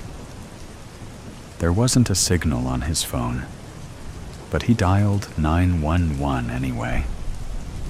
Nothing happened. Jaxby, or Jax for short, unfolded his paper map. How far back was that sign that pointed to the name of a town? Here. Since the road on the map dipped downward, then up again, he figured he was on the upside of a U. He thought it would be quicker to backtrack if he cut straight through the desert instead of keeping to the road. If he used his compass and held true, he should have no problem reaching the opposite side of the U. And besides, he had come prepared for an emergency like this. Or rather, Angelina had prepared him before he'd left her in Reno. He shouldn't have gone there to see her last night, not with this court date looming. She told him not to come, but he became suspicious. She was trying to keep him away for reasons other than his well-being. There had been no reason for his lack of faith. He'd found her alone, watching television, and she made him glad he came. He didn't tell her he'd raged out of his mind with jealousy for the entire 6-hour drive and would have bodily injured whoever he'd found her with. He had been able to hide that part of himself from her so far. Or maybe not. Maybe he'd blamed her for sleeping late. He packed the 2 one-gallon water jugs and a box of protein bars into his backpack. He placed a wide-brimmed hat on his head and wore long sleeves to protect his face and arms from the sun. There was a blanket, too, and Jax shoved it in with the other things, then started out on foot, with his sunglasses set firmly on his nose. After 2 hours, he wondered how one body could sweat so much, and his legs and feet already ached. He drank water freely, without bothering to conserve, figuring he was almost there. He had to be when he faced the same landscape another 2 hours later. The second water gallon was more than halfway gone. He sang to keep his mind off his dilemma. Eventually, his thoughts envisioned his lawyer scowling in the air-conditioned courtroom as his client, Jaxby Johnson, never showed. The road rage offense had ended with a death and infuriated him whenever he thought about it. Mance Rayfield had started the altercation and had provoked him not once, but 4 times. 4 times, Mance had tried to run him off the road.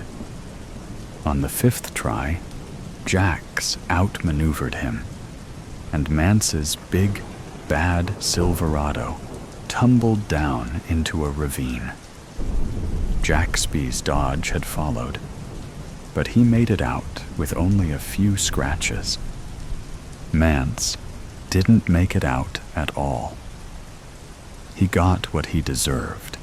As far as Jaxby was concerned, it was his lawyer who bade him to show remorse when he appeared before the judge today. Now hope lay ahead, and Jax used every last bit of his strength to get there, determined to reach the lights. He crawled his way through the last part of the journey, and arrived on his knees on the road between two brightly lit saloons facing off from opposite sides. The road disappeared into the landscape in one direction and ended here. Despite his pain and suffering, Jax laughed at the ingenuity. One saloon glowed a white, brighter than the sun on the desert sand, and was aptly named the Pearly Gates. The other was lit with orange and blue flames. The Gates of Hell was posted on its entry. The Pearly Gates door opened, and someone came out. Jax glimpsed a room filled with people and wondered where all the cars were. Perhaps they were bussed in, and later a bus would arrive to take them back. "My name is Peter," said the man from the Pearly Gates. Two people dressed as angels helped him up and brought him inside. "My name is Jaxby Johnson. Do you have a phone I could use? I need to call my lawyer." "We have no phones here," said Peter. "Everyone asks, though, what happens if there is an emergency?" "We have no emergencies either.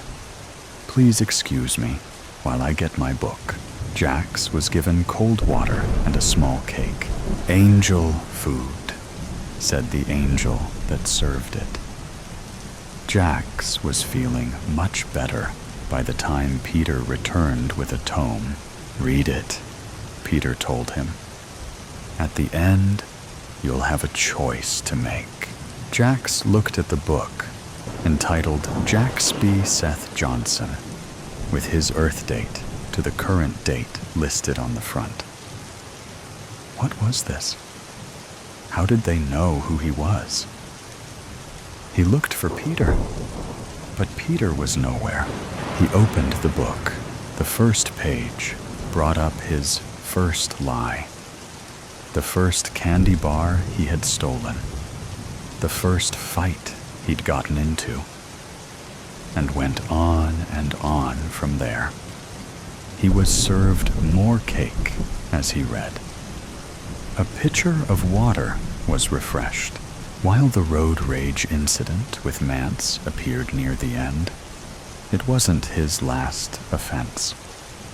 Angelina had tried to wake him that morning, and he'd pushed her away and told her to leave him alone. Then, later, even though she'd filled his car with emergency supplies, including the paper map and compass, he blamed her for running late and called her a foul name just before he left. It made her cry. She didn't deserve it. It was the only thing he felt remorseful about. Peter returned. Jax had 1,000 questions, but didn't get to ask them. "It's only for that remorse you are feeling that I am offering 1 second chance. Heed my warning. You won't get another, so choose carefully. Follow me," he said. Jaxby followed. They stepped outside.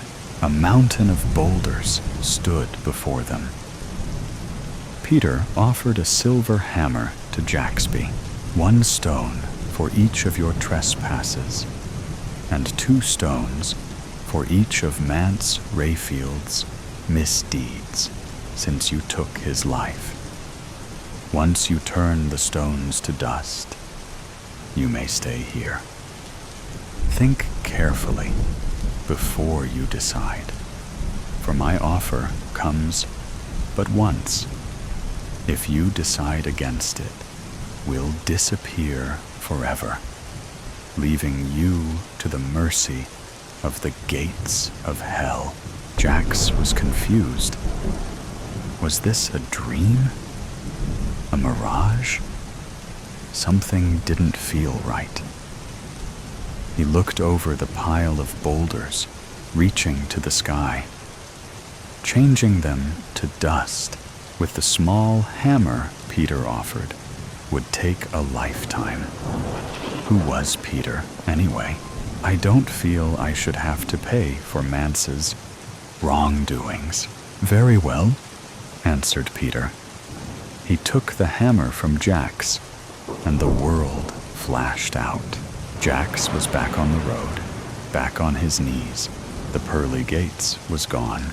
The gates of hell lay before him. Jax crawled forward. No one came to help him. When he pushed the door open, a crowd cheered. 2 people dressed as demons pulled him to his feet. Mance Rayfield stepped out and punched him in the face. The crowd booed. Jax punched him back. The crowd cheered, back and forth, booing and cheering. Jax was tiring. He needed to rest. You win, he said to Mance.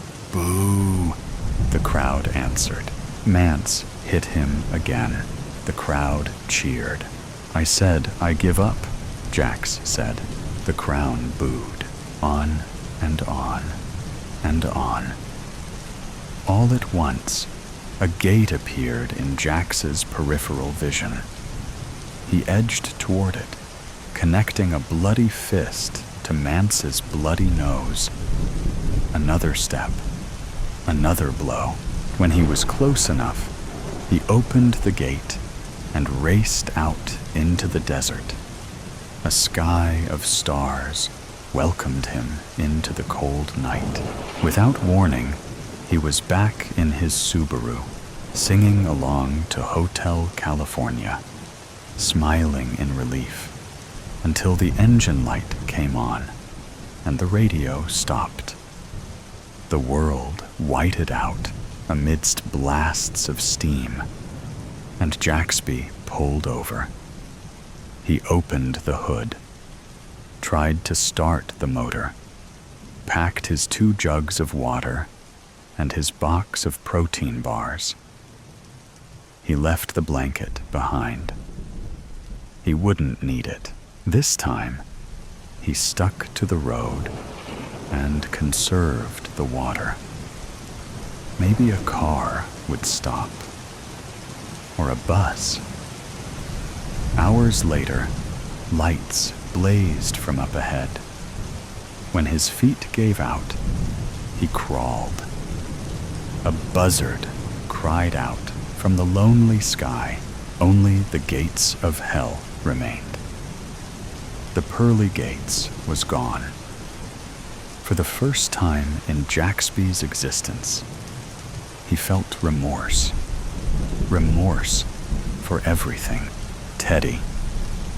My name is Teddy. I'm 10 years old, and a demon wants to eat me. I can see it, but nobody else can. I can talk to it, but nobody else can. The demon screams at me at night, but I don't get scared. Even when I see spit drip from its sharp black teeth as it tries to bite my head off, I'm not afraid. I'm 10, after all. I'm not a baby. I can't tell my mom or dad about the demon, and they wouldn't believe me anyway. There are rules that you have to obey when a demon owns your soul. And one is that mom and dad can't ever know. Nobody can help me, it says. The demon promises that one day soon it will eat me until I'm almost dead. Then, with one more big bite, I'll be done for. Those huge, black, shiny teeth are sharp as my dad's razor. I'm sure they could munch through my innards like pink blancmange.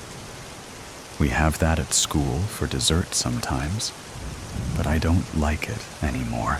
The demon knows I cannot be his blancmange until I am 13.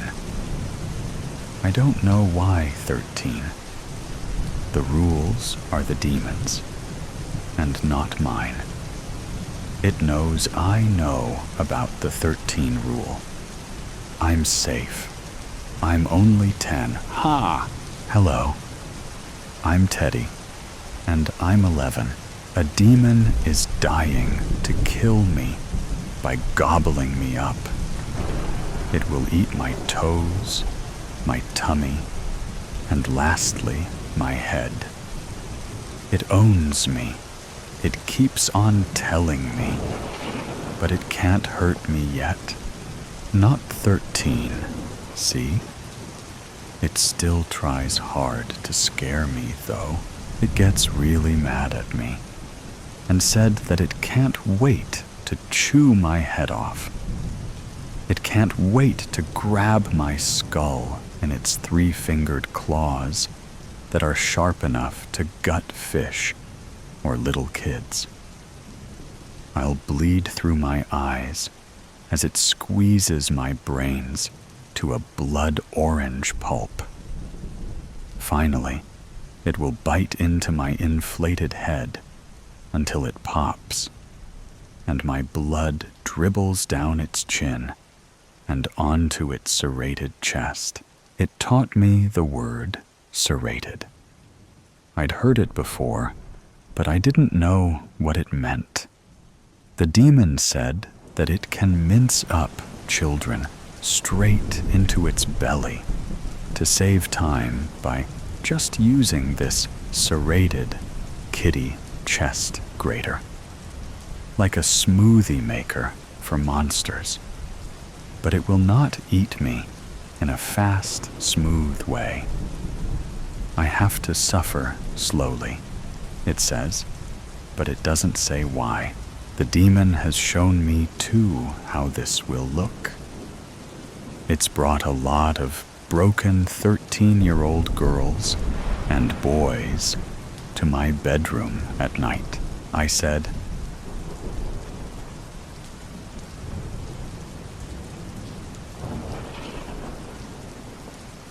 as I saw innards come out through their bellies like red, wet sausages and get swallowed down the demon's gullet. It also taught me gullet. I like that word, but I don't really like seeing the broken kid's eyes after I go to sleep. Hey there, I'm Ted. I've just turned 12. Mom says I'm almost a young man now. A lot can happen in a year. I've grown up a lot. My demon is still coming to me every single damn night. It warns me. It promises me that the agony it will inflict on me will have me begging it for death. I will know a unique suffering before it finishes me off. These aren't my words, BTW. These are demon words. It talks very passionately about me most of the time. The demon talks in lengthy detail about my death, how it will flay me, or maybe strangle me almost to death, but release me, then strangle some more, then go round again, again, and again. Its roomy, yellow, bloodshot eyes stare wistfully into the dark folds of my lampless bedroom as it describes my death. The demon bites through all my bedroom light bulbs, keeping it dark to enhance the mood, it says. Mom ran out of light bulbs. What do you keep doing in that room at night, Ted? She asks. But she wouldn't believe me, and I can't say. The demon wonders, what will I taste like? How warm will my 13-year-old blood be? How quickly will it cool? and clot. Do I know my blood type? It doesn't make a difference, but it would like to know. Will my brain be aware of what is happening while I'm being eaten alive? Will the demon chuckle contentedly while it does? Oh yes, it says, it will chuckle. Will my meat be firm and tender? How loudly will my bones snap as it shears through me right down to the marrow bone? I decided I don't like that word, marrow bone. It's ugly and gives me images of the inner parts of me that shouldn't be seen, should never be messed with, and especially should never be eaten. Will I be easy for it to digest? Will I give it a dicky tummy or gas? It must be playing with me. Demons don't get gas, surely. But it says they do. Their internal digestive system is made of brimstone and lava fires that glow through its smoothie maker rotisserie chest. The gases from it exhaust through noseless nostrils and its backside. I don't know a sorry death until I hear and smell a demon fart my half-digested body, it said. It didn't say this to be funny either, and I never laughed. Sometimes the demon gets so lost in its stories of how it will enjoy violating me that I think it forgets I'm even there. But there I am, in my bed, making sure my ever so slightly hairy toes aren't poking out from the bottom of my football pitch quilt. I squirm inside when I imagine the monster chewing on my toes, my poor toes that have been content on the ends of my feet for 12 years, ungnawed. I can't quite believe that one day they will be no better than sausages on cocktail sticks at a children's birthday party. Great Ted. Why did you go and think of that? Birthdays? My next one is, I can't quite comprehend it yet. It's real, but not real. The demon and its funky breath is very, very real. I'm still 12. For now, I'm Theodore. Tomorrow, I turn 13. I don't want to talk about it. No, Mom. I don't want a party. Greetings. I am Malphus, or Dajjal, or Zezbeth. I have been known by many names in many cultures. I have existed for centuries. All should fear me, especially children. Those that don't are the lucky ones. But awareness comes with age. Awareness brings concern.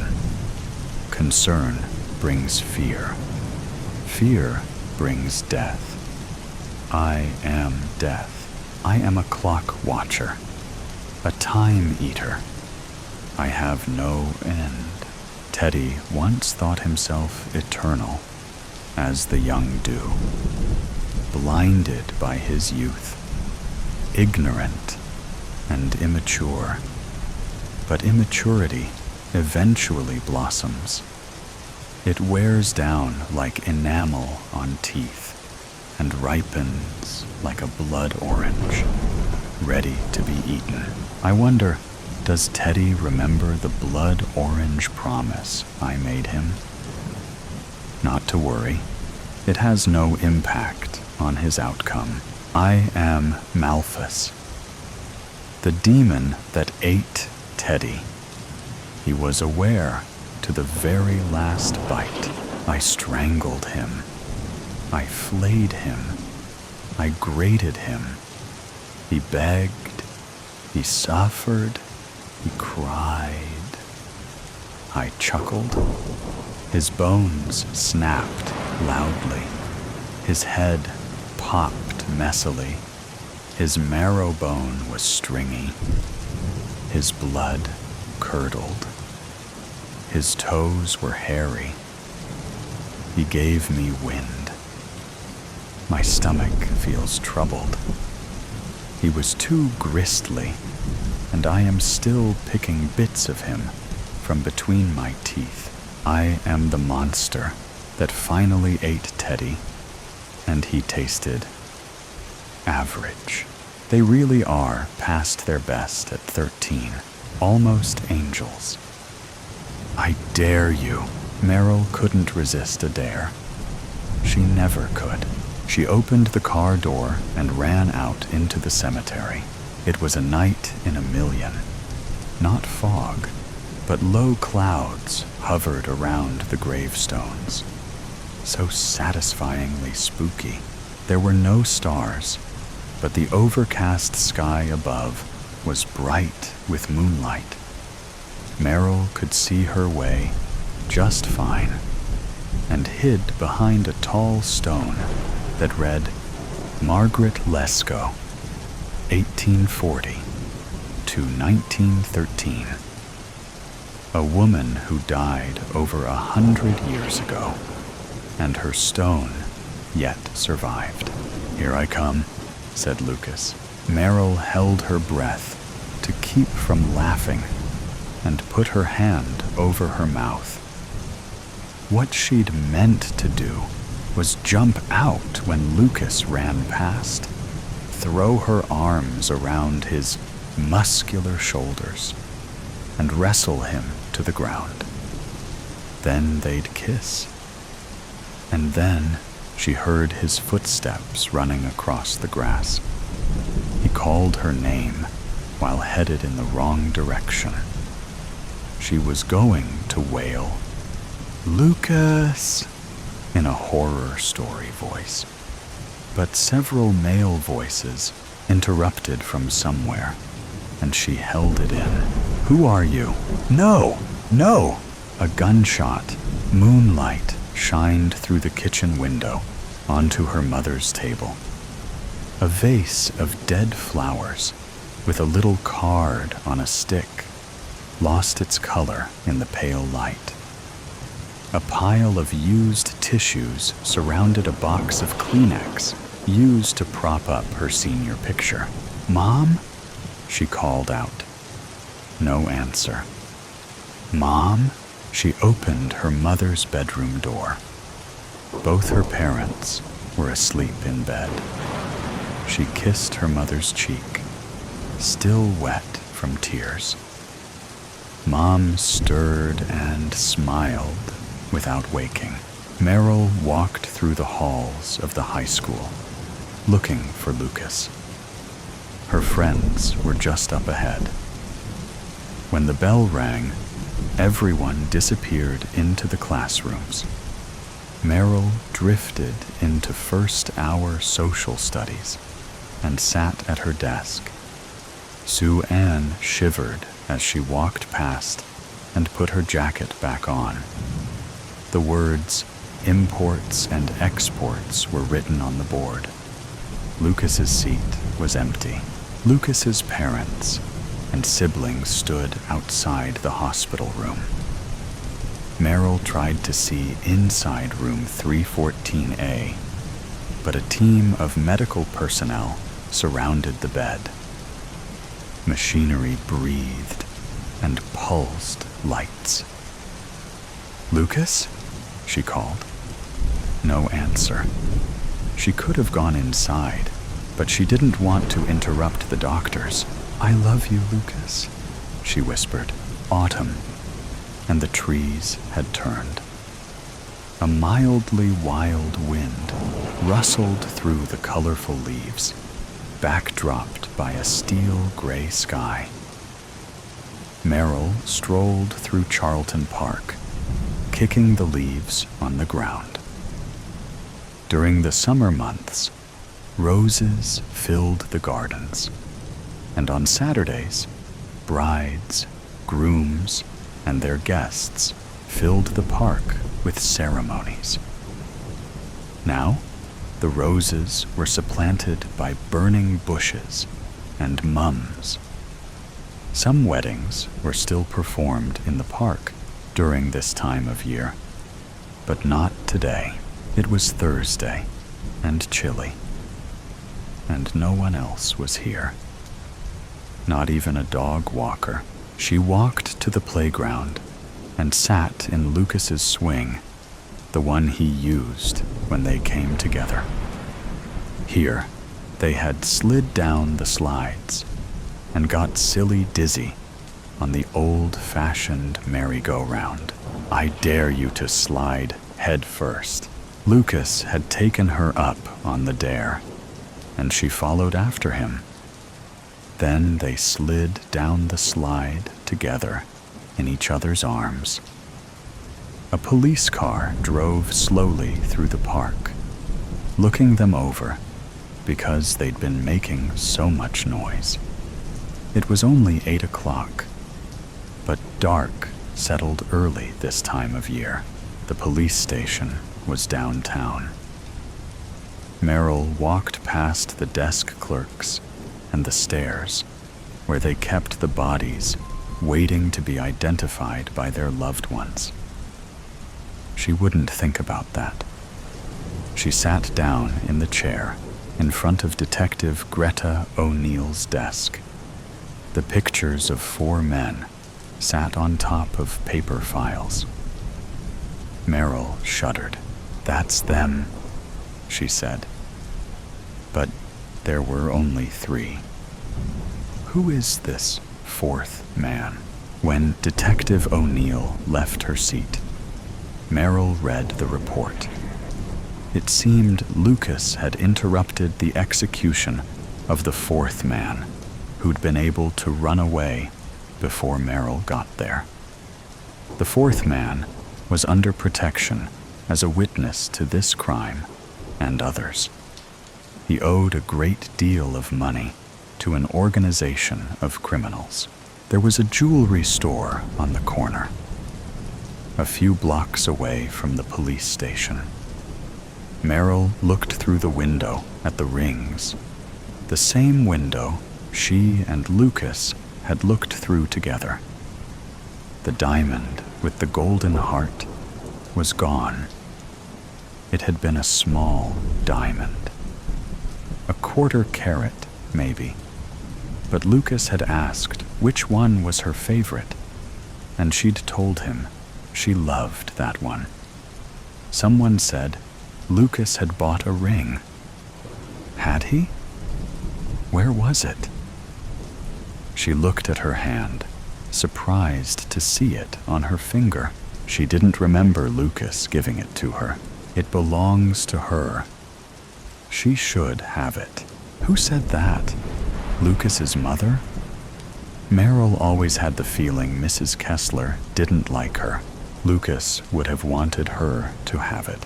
Yes, Mrs. Kessler's voice. They had slipped it onto her finger at the funeral home and buried her with the ring. She glanced over her clothes and found herself not wearing the clothes she died in, but the dress she'd worn for her senior pictures. The same dress she'd worn to her funeral. So confusing to be dead at first. All her friends were there. Everyone from the high school she knew and didn't know. Every one of her relatives. Poor grandma. She didn't understand. Her parents were so sad. And Lucas's parents. Merrill ran out from her hiding spot behind the stone toward the sound of the gun. Lucas lay as still as the grave markers surrounding him. Blood ran from his head to his face. The man holding the gun was surprised to see her running toward him at full speed, yelling for Lucas. Unafraid, he lowered the weapon and smirked, nearly laughing. What have we here? He hadn't expected her to jump at him the way she did, and it knocked him to the ground.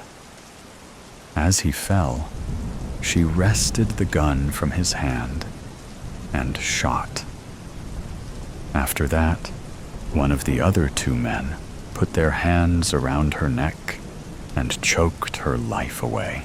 As she faded, she saw a bright light open wide above her head, and the gunman rushed toward it. Before he got there, a shadow whisked him away. The light waited for her, but Meryl stayed behind with Lucas. The red and blue lights came too late for her, but not for him. She rode to the hospital in the ambulance. Meryl sat on Lucas's hospital bed with her arms around him. His mother sat in the chair closest to the bed. His father sat beside her, and his two younger brothers sat in the room's wide window seat. No one spoke as the machines whistled and pumped. There's little to no activity in the brain. He may never come out of the coma. He will never breathe on his own. Spend as much time as you like with him. You tell us when. Lucas opened his eyes and smiled when he saw Meryl. The machines set off alarms. A doctor came in and checked Lucas's vitals, then shook his head at the family. He disconnected all the machines and left the room so Lucas's family could say goodbye. Meryl cried, while his family suffered through the realization that all hope was lost. His mother was the last to leave the room. The worst was watching Lucas work out that he was dead. "I'm here," she whispered. A bright light opened wide above them as they held each other. "Shall we go?" Lucas asked of the light. "Do you think they'll let us stay together?" They kissed and decided to stay a little longer. "We can always come back to the hospital and jump up into someone else's light," they reasoned. We shall see. After Lucas's funeral, he wore a suit instead of a hospital gown. They found they could revisit any place they'd already been, including the movie theater. Every night, they kissed their mothers on their cheeks as they slept. It was years later, in October, on the road beside the cemetery, long past dark. A pair of headlights came into view and headed their way. "I'm going to scream this time," said Meryl. "I dare you." "I will." When the car was close enough, Meryl and Lucas stepped in front of it. Meryl screamed.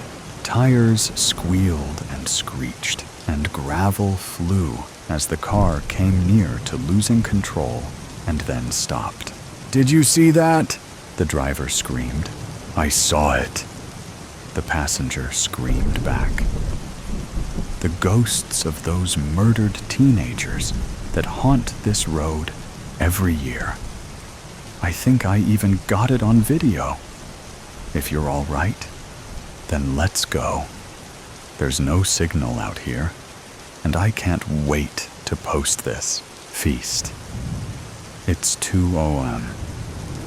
Cassie's mournful dirge drifts up from the pantry.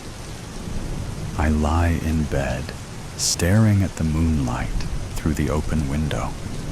exhausted from the absence of sleep, pondering whether tonight is the night I start to set boundaries, feign ignorance to my daughter's call for attention, or go downstairs to take care of her needs, as I have done every night since she died. The illuminated hands of the clock read 2:30 a.m. by the time she falls silent. For a moment, hope offers me its hand.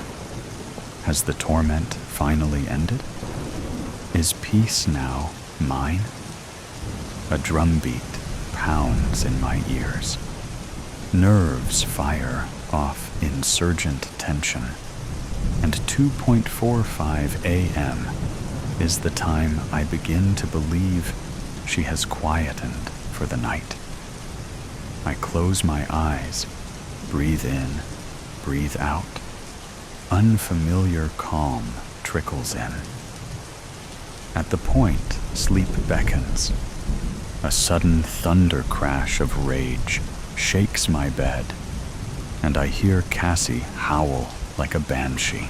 Hope withdrawn, I throw off the duvet, slide my feet into cold slippers, and head downstairs on a silent prayer for Cassie to be gone by the time I open the pantry door. But she's there, on top of the refrigerator, like a mound of meringue, all folds and as white as freshly fallen snow. The silver heart charm that dangled from her wrist in life still in place. Her shadowy eyes are red and swollen. Her pudgy hands reach out to grasp the air. "About time," she wails, a repeat of what she says to me every night. I sigh, rub my sore eyes. "Sorry, sweetie. I was trying to sleep. It's almost 3 a.m. You do realize that?" A flash of times past when Cassie, a toddler, would creep into my room in the early hours to tell me she had been calling out for help in the bathroom, and would I come with her right now, because she really needed to go. Me chastising her as I chastise her now. I shrug. Then again, you're a spirit, so maybe you don't. A moan bubbles, bursts up from her insides. The pitch is ear-splitting. I am forced to cover my ears. "Do you realize how long I've been waiting?" she says. "Are you trying to starve me all over again?" She drags out the word, starve. It stokes my guilt, and in my exhaustion, I want to laugh hysterically. I open the fridge door, bury the sarcastic smile playing on my lips amidst the piles of food on the shelves. Cream-filled pastries, trifles, cooked sausages, and bacon. Chocolate muffins topped with swirly icing domes. A foodie's paradise. But the sight makes me balk. Food dominated Cassie's 19-year lifespan. Mine, too. I cannot believe it dominates her in death. What would you like, Cassie? There's lots to choose from. How about, before I can finish, her yelling bounces off the pantry walls. Anything. Just give me anything. I need to feed, and you're frittering away precious time, asking me what I'd like. I take out the plate of sausages. In those first few weeks, she showed up. I took the time to place them in a bread roll, slather on ketchup and mustard to make it look appealing. I don't bother with the presentation now. Instead, I throw them into her open mouth as if I'm feeding a ravenous, feral dog. She doesn't chew. I'm not sure ghosts have the ability, but gulps them down in an instant. I see them slip through her transparent, organ-free form. It's like watching a medical scan in real time. They leave her as they went in, whole, unchewed, undigested, splatting to the floor. I follow with the cakes and trifles. Watch my spirit daughter gorge only to cry for more.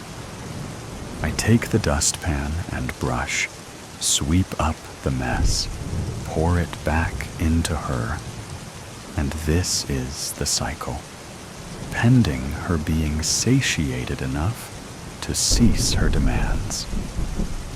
Once the cycle stops and Cassie is soothed, I'll clean up, throw it all in the bin. It'll be far too mushy by then to save. Besides, it soon stinks the place out. Then I'll sit a while, talk to her about anything and nothing, until those shadowy eyes of hers close and she falls silent for the rest of the night. I share some blame for Cassie's current state and for how her life turned out. Weighing in at a hefty 13 pounds after a pregnancy sustained purely by chocolate bars, the only food my constantly nauseous stomach wouldn't eject. Cassie suckled the entire first night. Such was her voracious demands, until I was too sore for her to touch me.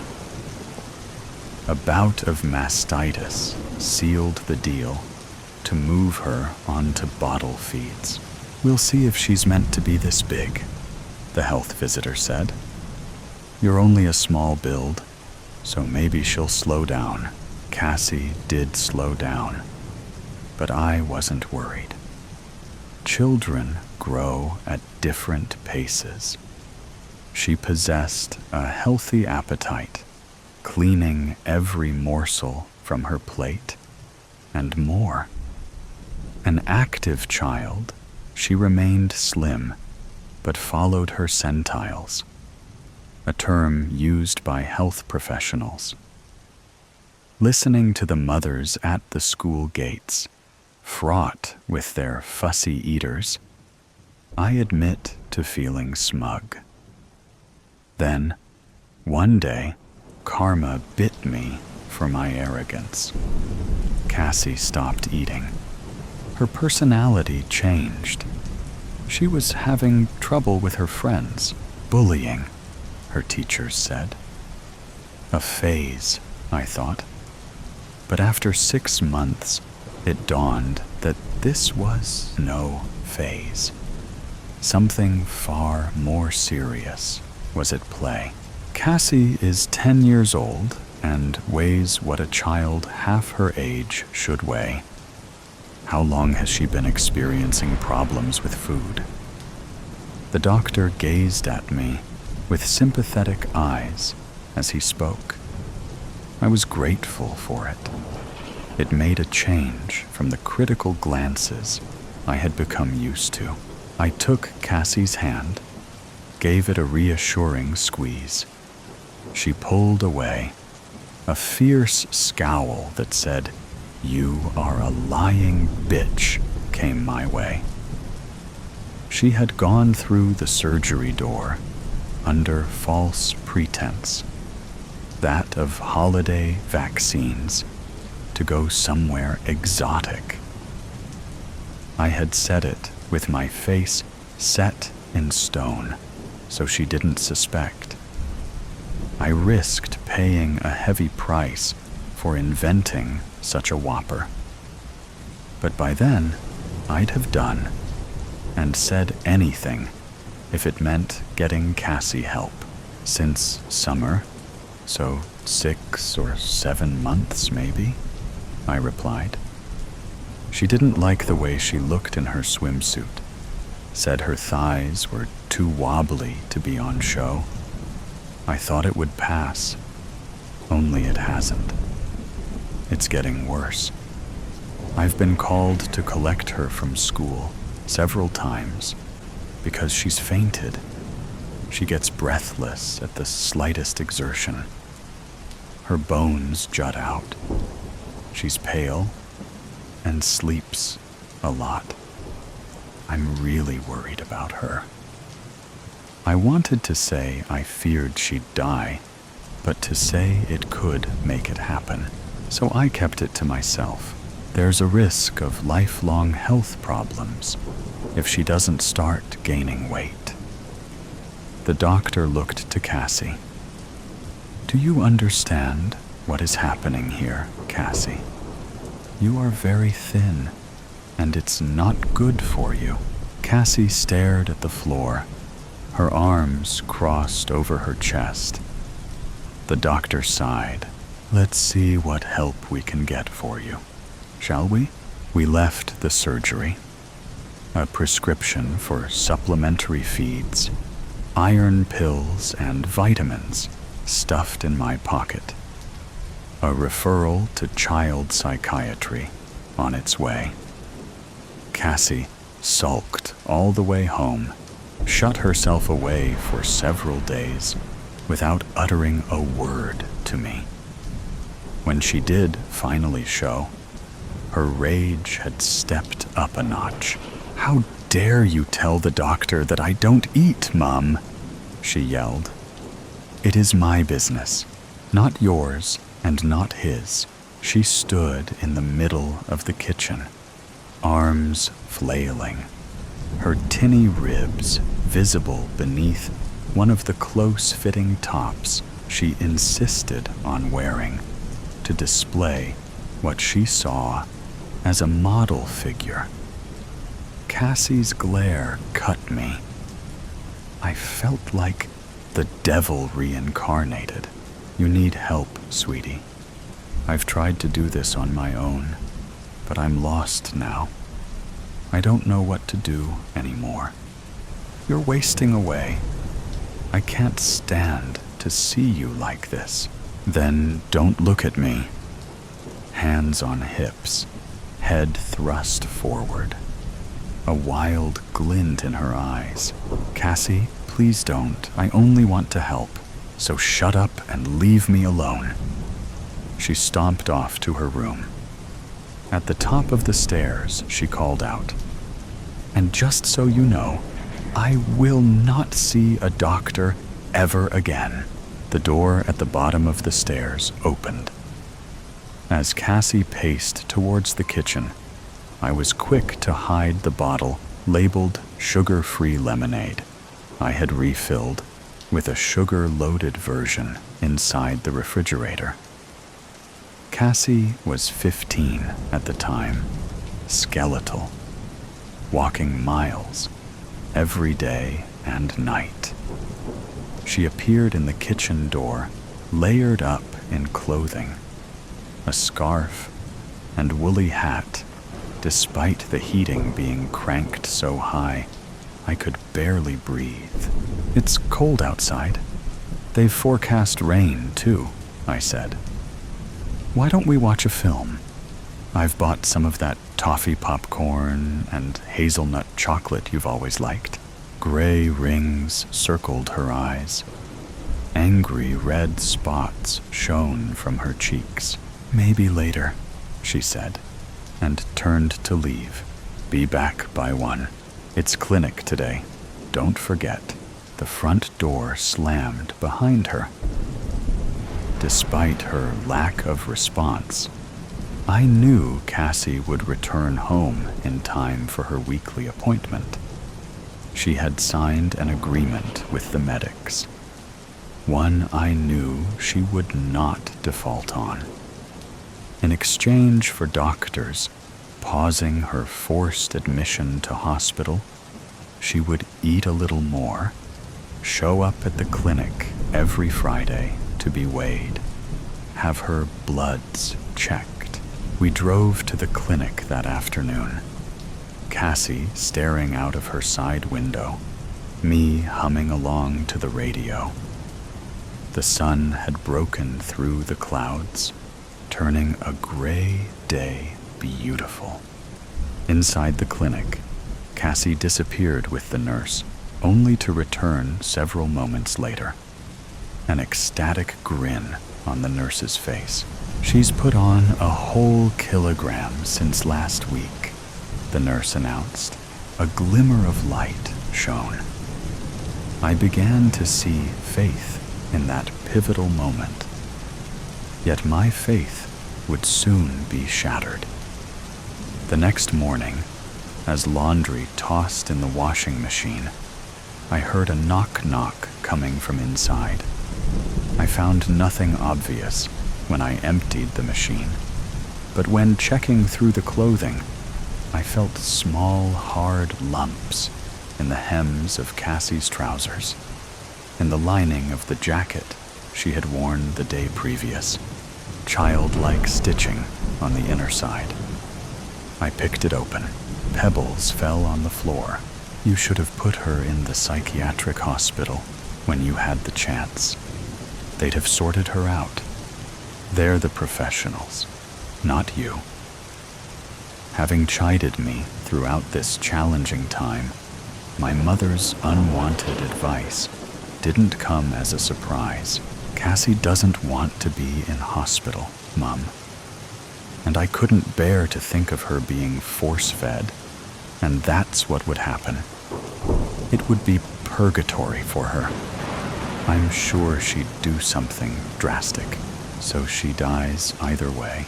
Choking back tears, my feet barely touched the floor as I left the house, car keys in hand.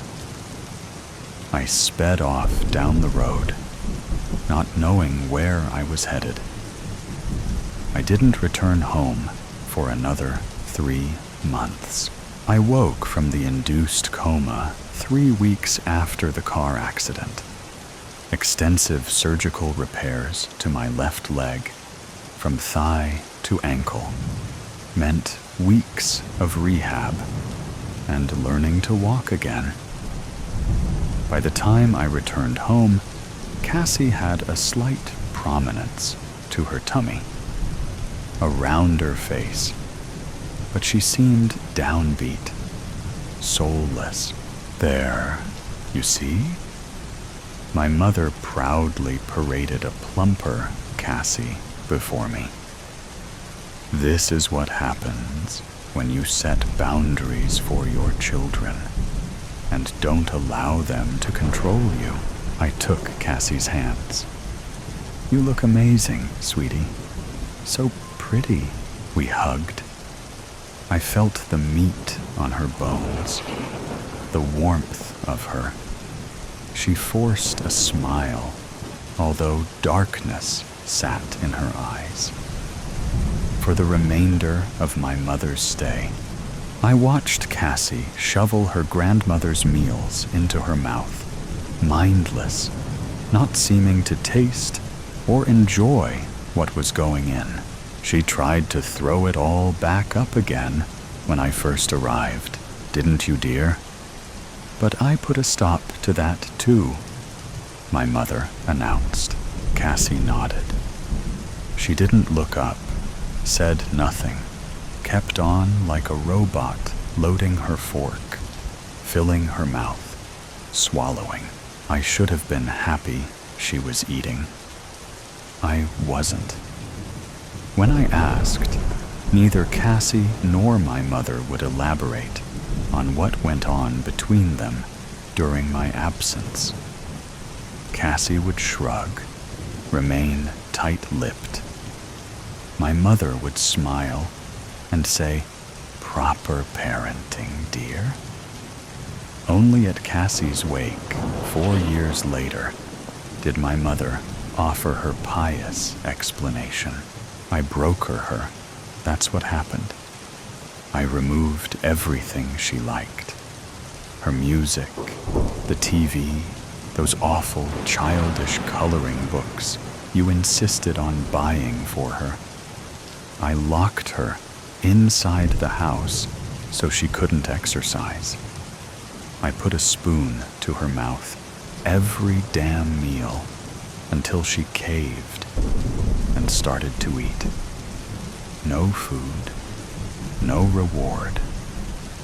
When she fought against me, I slapped her every minute of every day for the entire 3 months, never out of my sight.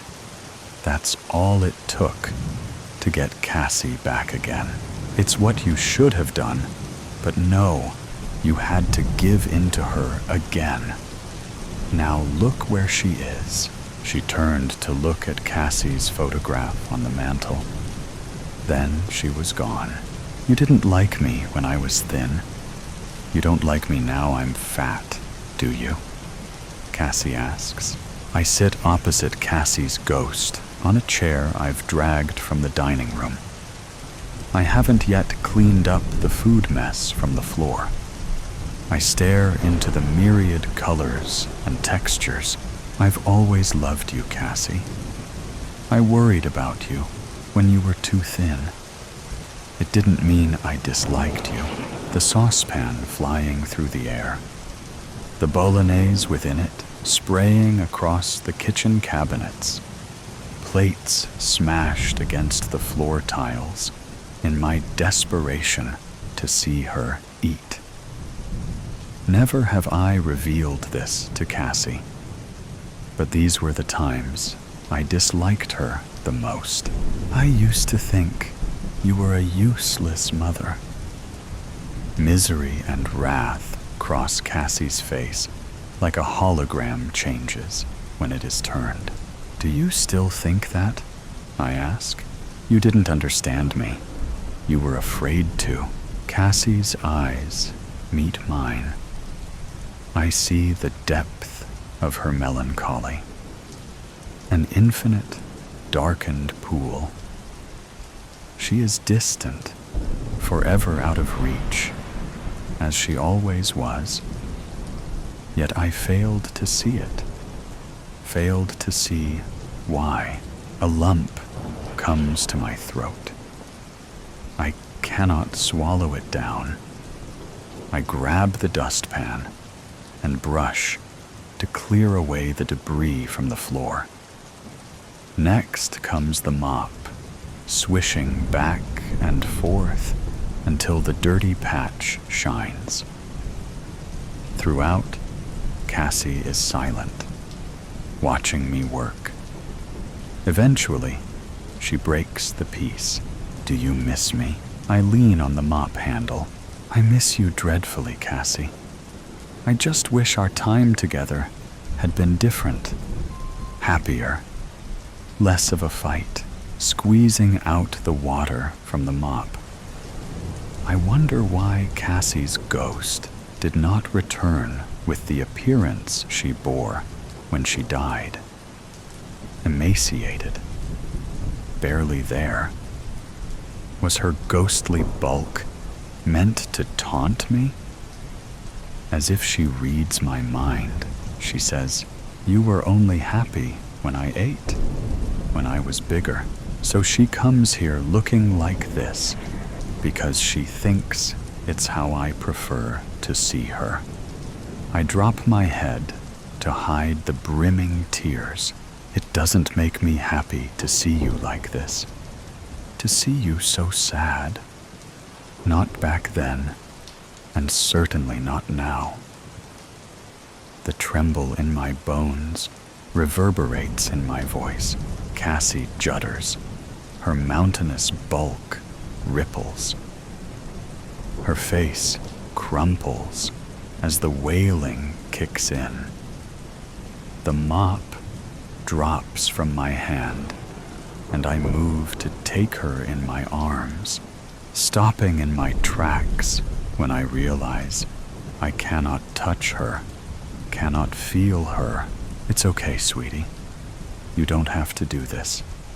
Believe me, I'd rather you rest.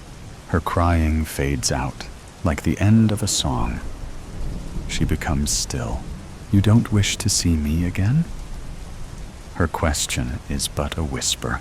I would give anything to see you again. But not like this, and not if it causes you pain. For the first time since she started showing up here, I see her spirit smile. 5 a.m. The night after, and the dusky sky is littered with glistening dots. A chill seeps in through the open window. I shudder, get up to close the window, and with the click of its handle, my sleepy brain registers that I have not been stirred to the sound of Cassie's dirge. I listen for her cries. Nothing except silence fills the house. I should climb into bed, thankful for the peace. Instead, I creep downstairs, each step tentative, not wanting to rouse her or set off her wailing. The pantry door opens with a creak. I step inside. Cassie is gone, but for her heart charm bracelet lying on the top of the refrigerator. I pick up the bracelet, place it around my wrist, feel her presence against my skin. It tells me she will not return here, that her haunting is done. I take the stairs, crawl into my bed. Instantly, I fall asleep. Cassie's heart charm gripped between my fingertips.